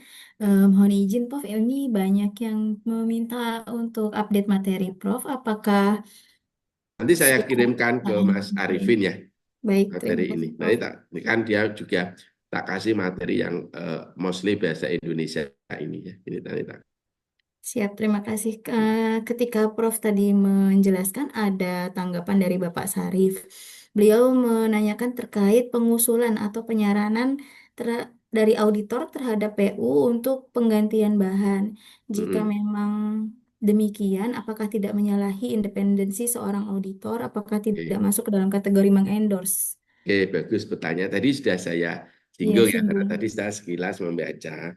Kita mengganti itu dalam rangka minta diganti karena ada produk serupa yang itu sudah bersertifikat halal. Contoh kasusnya Pak, biasanya kemasan kardus atau plastik, Pak. Nah, plastik yang digunakan oleh pelaku usaha itu adalah plastik yang belum ada sertifikat halalnya. Tetapi itu ada plastik pabrik yang lain yang itu dan banyak, tidak hanya satu pabrik yang sudah memperoleh sertifikat halal. Maka kita menyarankan kepada pelaku usaha untuk mengganti plastiknya itu dengan plastik yang sudah ada logo halalnya. Tapi kita tidak mensyaratkan harus ada pabrik ini, mereknya ini, enggak. Itu miliknya pelaku usaha. Silakan Anda beli sesuai dengan spesifikasi. Apakah pelaku usaha mendasarkan pada harganya, ada kekuatannya, yaitu tergantung pada pelaku usaha. Jadi kita menyarankan, karena itu memang harus kan, karena semua produk, semua komponen yang digunakan dalam produk itu kan halal. Itu ceritanya ya. Jadi bukan kita mengendorse salah satu pabrik, gitu bukan. Kita hanya menyarankan untuk mengganti yang sudah ada sertifikat ya halalnya. Semoga difahami ya. Baik, Terima bagaimana kasih, Pak Prof. Sarip? Nggih. Ya, siap. Tanggapannya? Betul. Terima kasih, Pak. Mungkin Bapak Ibu yang lain ada diskusi, silahkan, terkait farmasi dan kosmetika.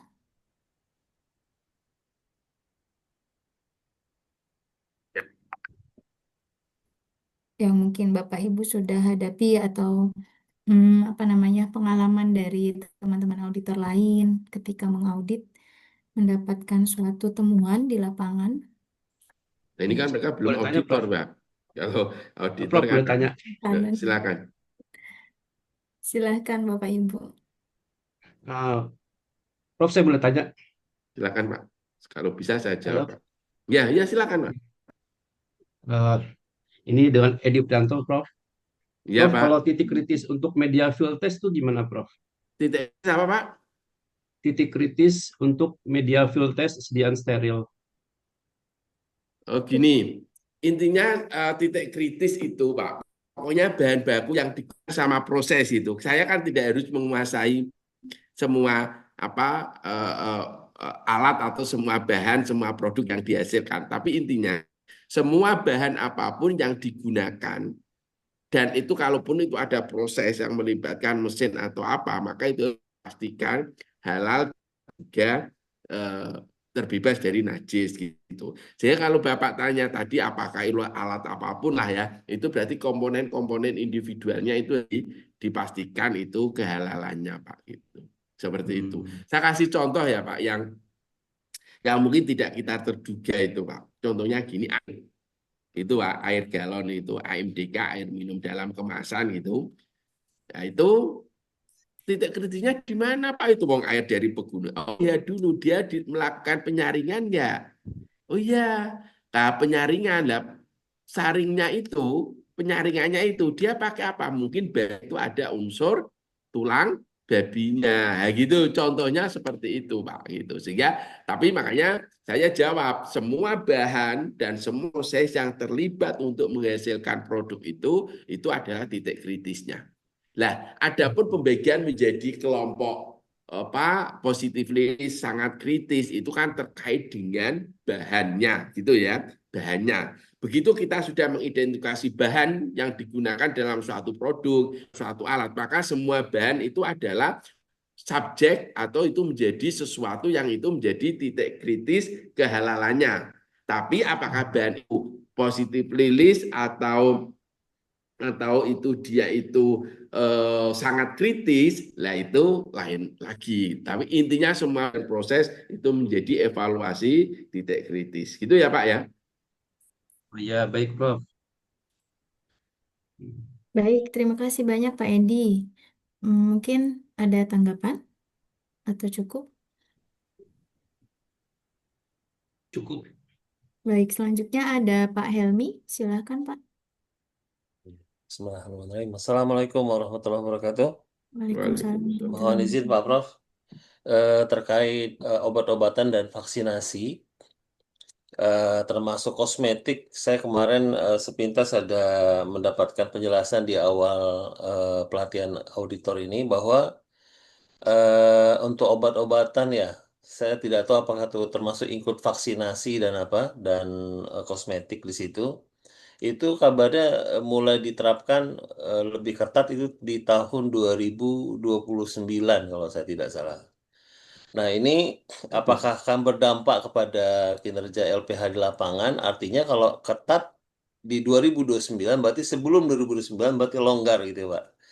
Nah, karena ini menjadi perhatian kita, eh, ka- eh, karena sudah tidak menjadi rahasia bahwa dah katanya obat-obatan ini sudah terkait tanda kutip ya Pak Prof ya, mafia obat ya, mafia obat. Jadi banyak sponsornya di belakang gitu Pak Prof. Nah, bagaimana sikap kita sebagai auditor terhadap hal itu Pak Prof? Oke, bagus pertanyaannya. Ya pertama gini, memang kewajiban halal itu ada stepping, ada penerapannya, Pak. Yang pertama wajib itu kan makanan minuman, terus setelah itu obat herbal, Pak. Obat herbal karena apa obat herbal dulu? Karena obat herbal itu raw materialnya kan dari tanaman, Pak. Dari tanaman itu kan mostly positive release. Terus setelah itu kosmetik, Pak. Terus setelah itu obat yang tadi Bapak ceritakan mungkin ada mafianya.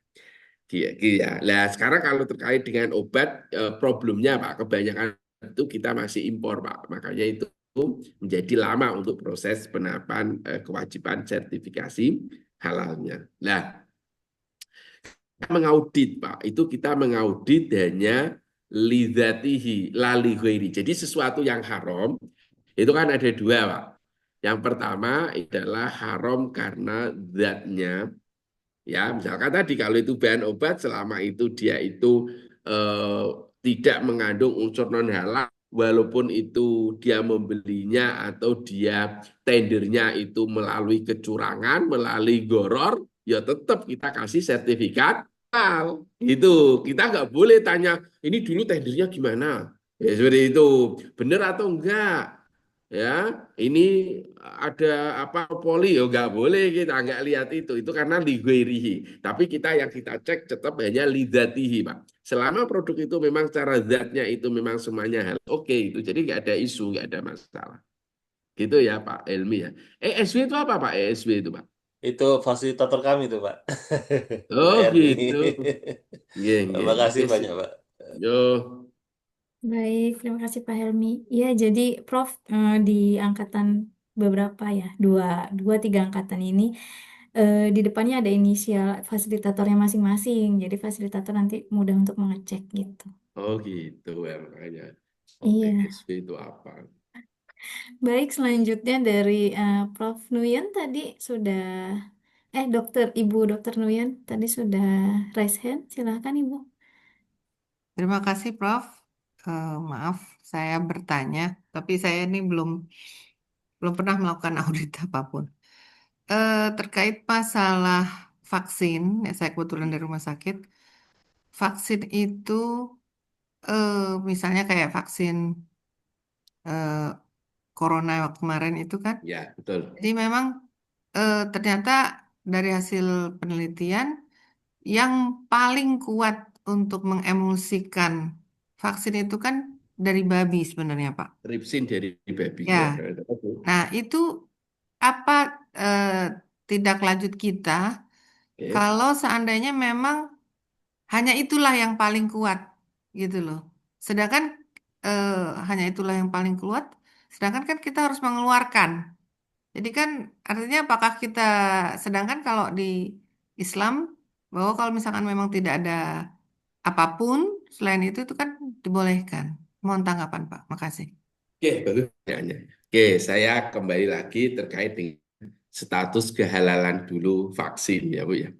Oke, jadi vaksin itu dalam pembuatannya itu seringkali melibatkan tripsin.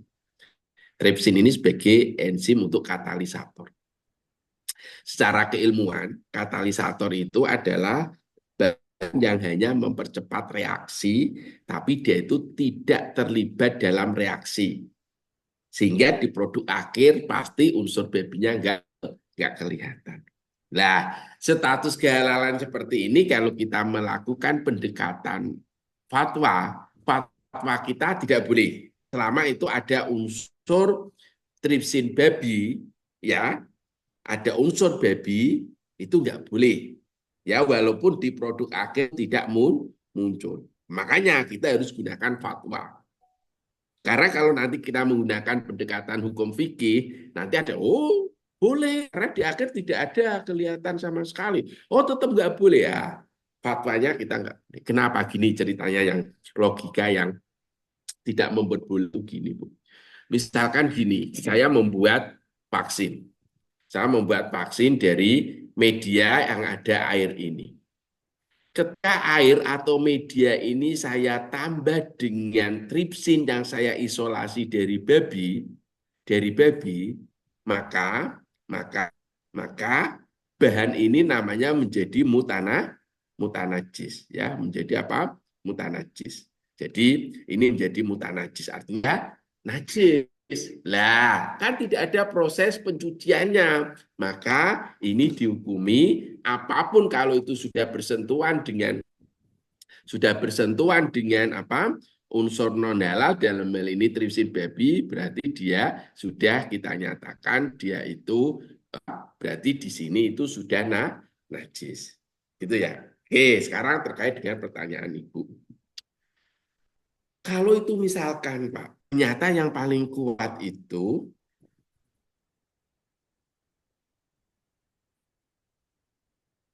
yang menggunakan unsur babi. Maka gini, kalau fatwa kalau Ibu sering baca fatwa, maka itu dibolehkan dengan catatan memang itu tidak ada alternatif hal. Kalau ada alternatif tripsin misalkan enzim tadi itu dari sapi, tapi dengan kekuatan yang apa efektivitas yang itu kalau pakai babi, tapi itu cukup efektif untuk mengobati, maka tetap harus menggunakan yang sapi. Tetapi kalau yang sapi itu tidak efektif,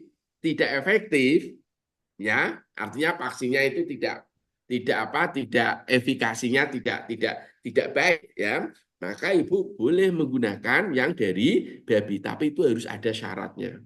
Syaratnya itu harus atas rekomendasi dokter, atas rekomendasi ahli muslim yang menyatakan bahwa oh ya ini memang harus pakai yang dari babi, misalkan gitu, karena tidak ada alternatif yang lain, itu diperbolehkan. Itu kalau Ibu lihat fatwa MUI seperti itu.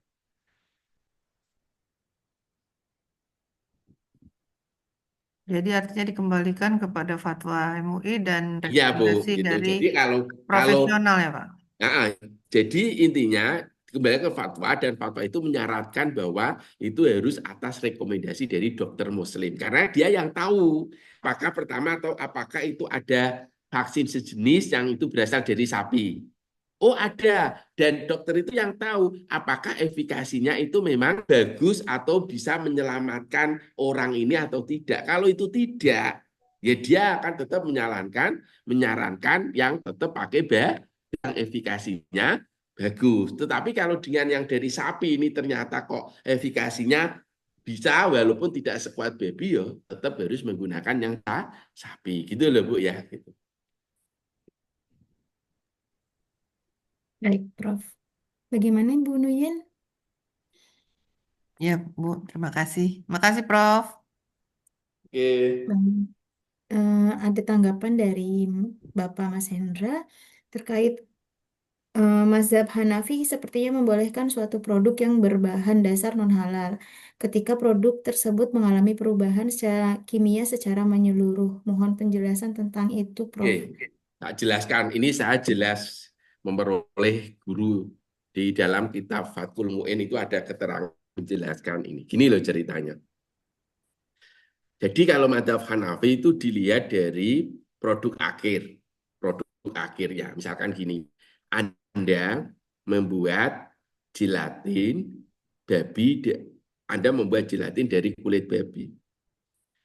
Nah, babi itu kan modelnya kalau membuat gelatin itu ditambah dengan asam, kemudian diuapkan, kemudian diekstraksi, ya akhirnya membentuk gelatin. Sehingga sifat kulit babi memang hilang sama sekali. Jadi Anda kan nggak akan melihat adanya kulit babi di produk akhir gelatin. Nah, sehingga madzhab Hanafi ini membolehkan karena yang dilihat adalah final product. Tapi Imam Syafi'i tidak. Kan gini logika yang dipakai oleh pengikut madzhab Syafi'i. Ketika Anda membuat gelatin, itu kan Anda mengambil tulang babi kan najis, ataupun kulit babi, ya. Kemudian Anda masukkan ke dalam suatu larutan, suatu sistem air panas misalkan untuk mengekstraksi.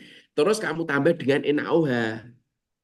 Nah, ketika air ada NaOH-nya ini Anda tambah dengan kulit ataupun tulang babi, maka sistem ini dalam larutan ini, ya, misalkan ini ada air, ada NaOH, ada kulit babi, maka ini menjadi najis. Ya, berarti airnya terkena najis.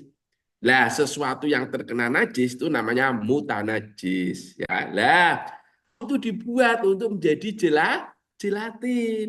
Berarti gelatin ini kan dibuat dari sesuatu yang najis, kan itu ceritanya. Maka ini telah bersentuhan dengan najis. Segala sesuatu yang bersentuhan dengan najis berarti najis. Nah, sesuatu yang najis konsumsi. Nah, itu pendapat dari pengikut madhab Syafi'i karena yang dilihat adalah apa?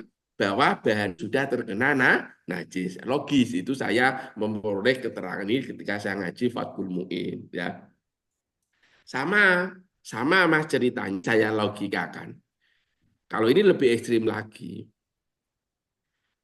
Yang boleh istikhalah itu ketika arak menjadi cokak, kalau pernah dengar. Arak menjadi cokak. Dan itu kalau menurut madhab Syafi'i itu harus terjadi dengan sendirinya. Ini arak, tak biarkan. Paham ya?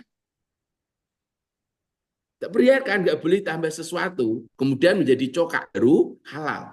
Tapi ketika ini khomer, kebetulan kemudian ada khomer ini, kemudian kejatuhan pasir, kerikil lah ya, kejatuhan kerikil.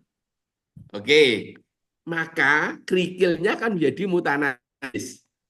Kan gitu kan? Sesuatu yang terkena najis. Berarti kerikil kan statusnya najis. Nah, di satu sisi nomornya ini sudah berubah menjadi cokak. Berarti cokaknya bersentuhan dengan barang najis. Agak boleh. Tetapi kalau kemasukan kerikilnya itu sudah menjadi cokak, nggak masalah. Nah, itu loh. Jadi konstruksi yang hukum yang dipakai untuk terkait dengan istikhalah. Ya, ada yang bisa membedakan. Jadi kalau kerikil itu masuknya di awal ketika dia di sini masih statusnya khomer, cokaknya najis, nggak boleh. Tapi kalau itu dia batunya itu masuk, ya, setelah itu menjadi cokak, nggak masalah.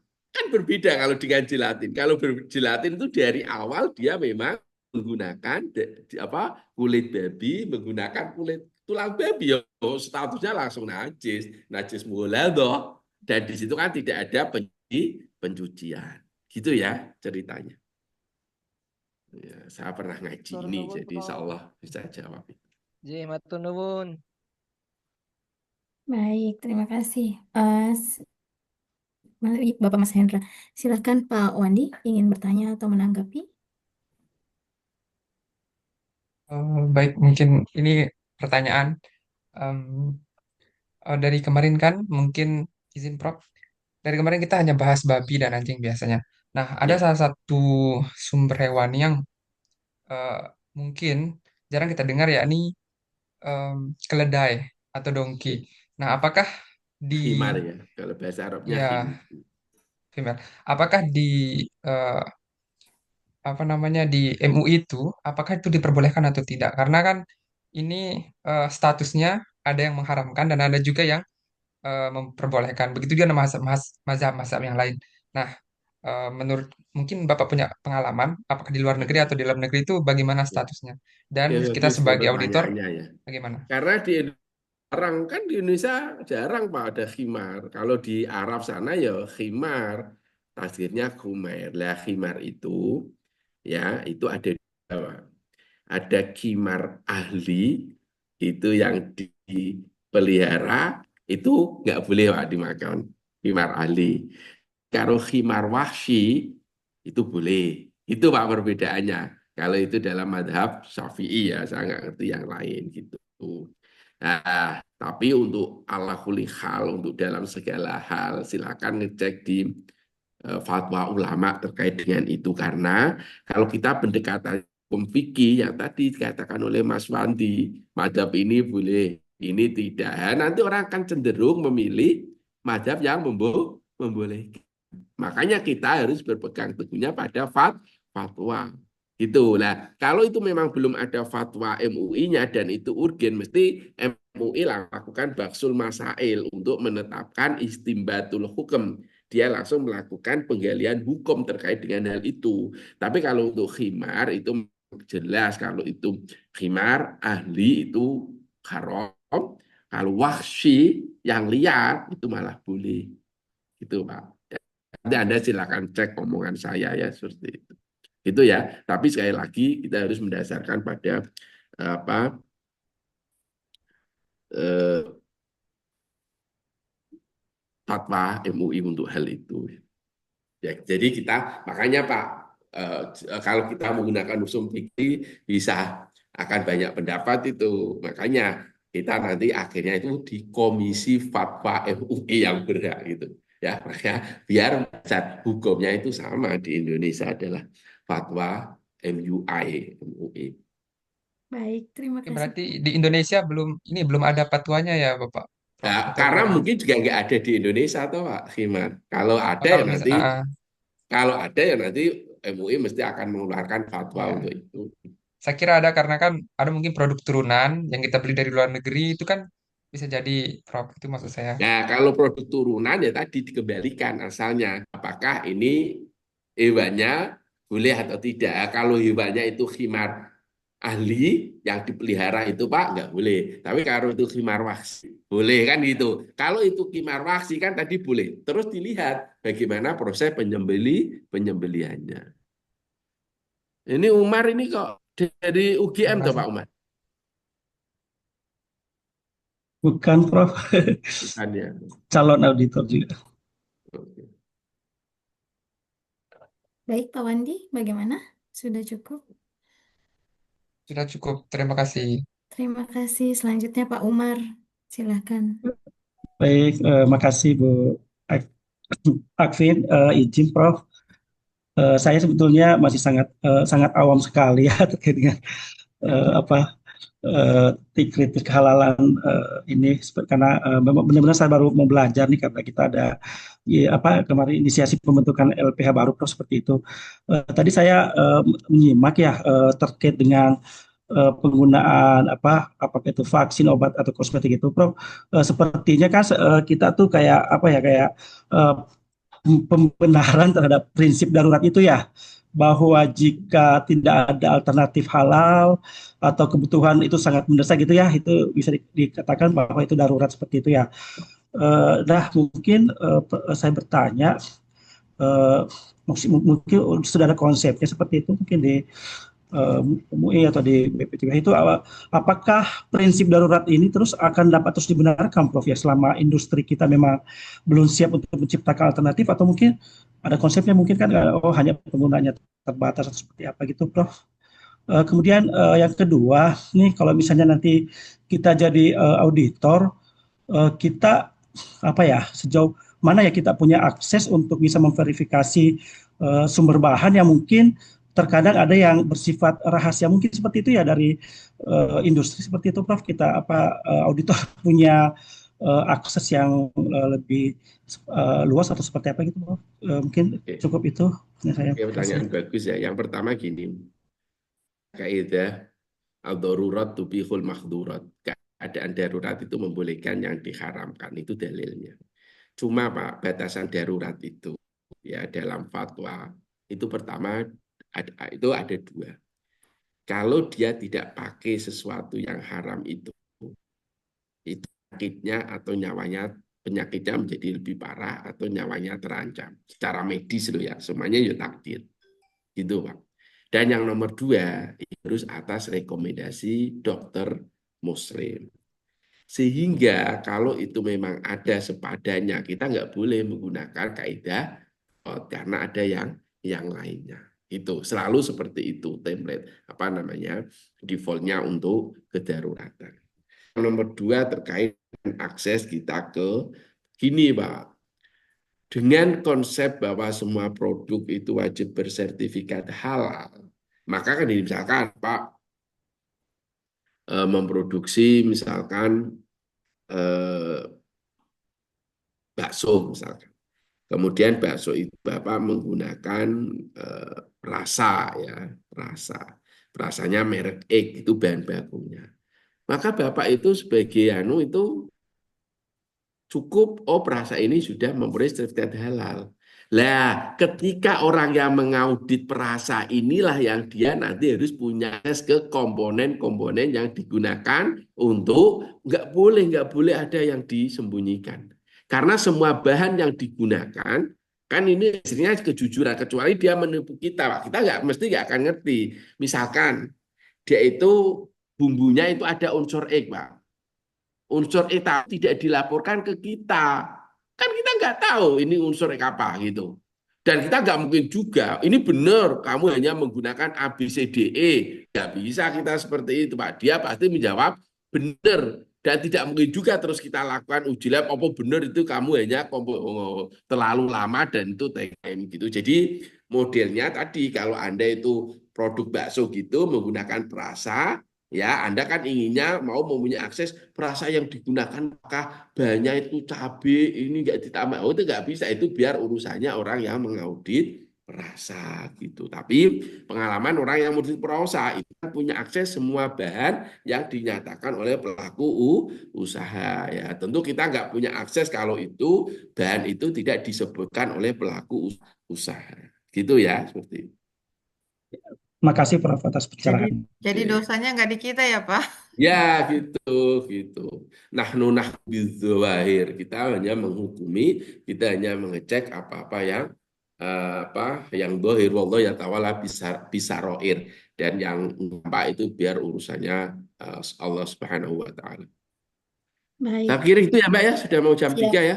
Ya, Ada rapat lagi terima jam kasih 3. banyak Bapak dan Ibu yang sudah berpartisipasi aktif dan juga mengikuti materi ini dengan baik. Satu lagi, Prof. Mungkin akhir sesi, Prof. Abdurrahman boleh memberikan closing statement Oke. mengikuti Terima kita. kasih ya. Jadi Bapak Ibu semuanya, saya ucapkan selamat Anda semuanya mengikuti dengan baik materi dengan ini, dan auditor saya yakinilah menyenangkan sekali ya gitu.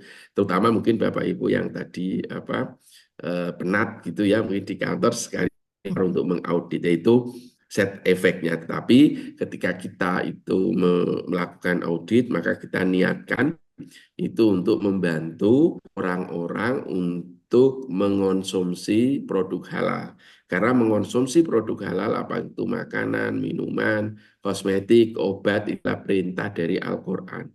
Sehingga ketika kita itu mengaudit, maka kita niatkan itu mengamalkan ayat 168 surat Al-Baqarah, ya sukulu mimma fil ardi halalan thayyibah wala tatabi'u khutuwati syaitan lakum aduwwum mubin. Jadi kita niatkan itu sehingga Anda dapat pahala mengamalkan Quran, dan juga Anda dapat membantu orang mengkonsumsi produk halal. Itu ya, seperti itu. Waman akhya faka'anna yana sajami'a. Jadi kalau kita itu menghidupkan satu nyawa, atau kita membantu orang lain untuk mengkonsumsi produk halal, insya Allah itu kita juga dapat pahala karena bantuan kita. Ala Amin. kulli hal, dan kita itu membantu para ulama untuk memastikan bahwa ini memang betul free, betul-betul bebas dari any type of non halal komponen, jenis apapun dari itu komponen non halal. Saya pikir itu ya Mbak. Baik, terima kasih Terima banyak kasih, Prof. Prof. Atas materinya dan juga diskusinya yang sangat tajam. Terima kasih. Boleh Bapak Ibu memberikan applause atau reaction untuk Prof. Abdurrahman. Kemudian mohon dimaafkan jika ada kekurangan ataupun kesalahan dalam memoderatori, Prof. Oke, Silakan melanjutkan kegiatan lain. Makasih ya Mbak. Masih semuanya Hmm. teman-teman saya rapat lagi.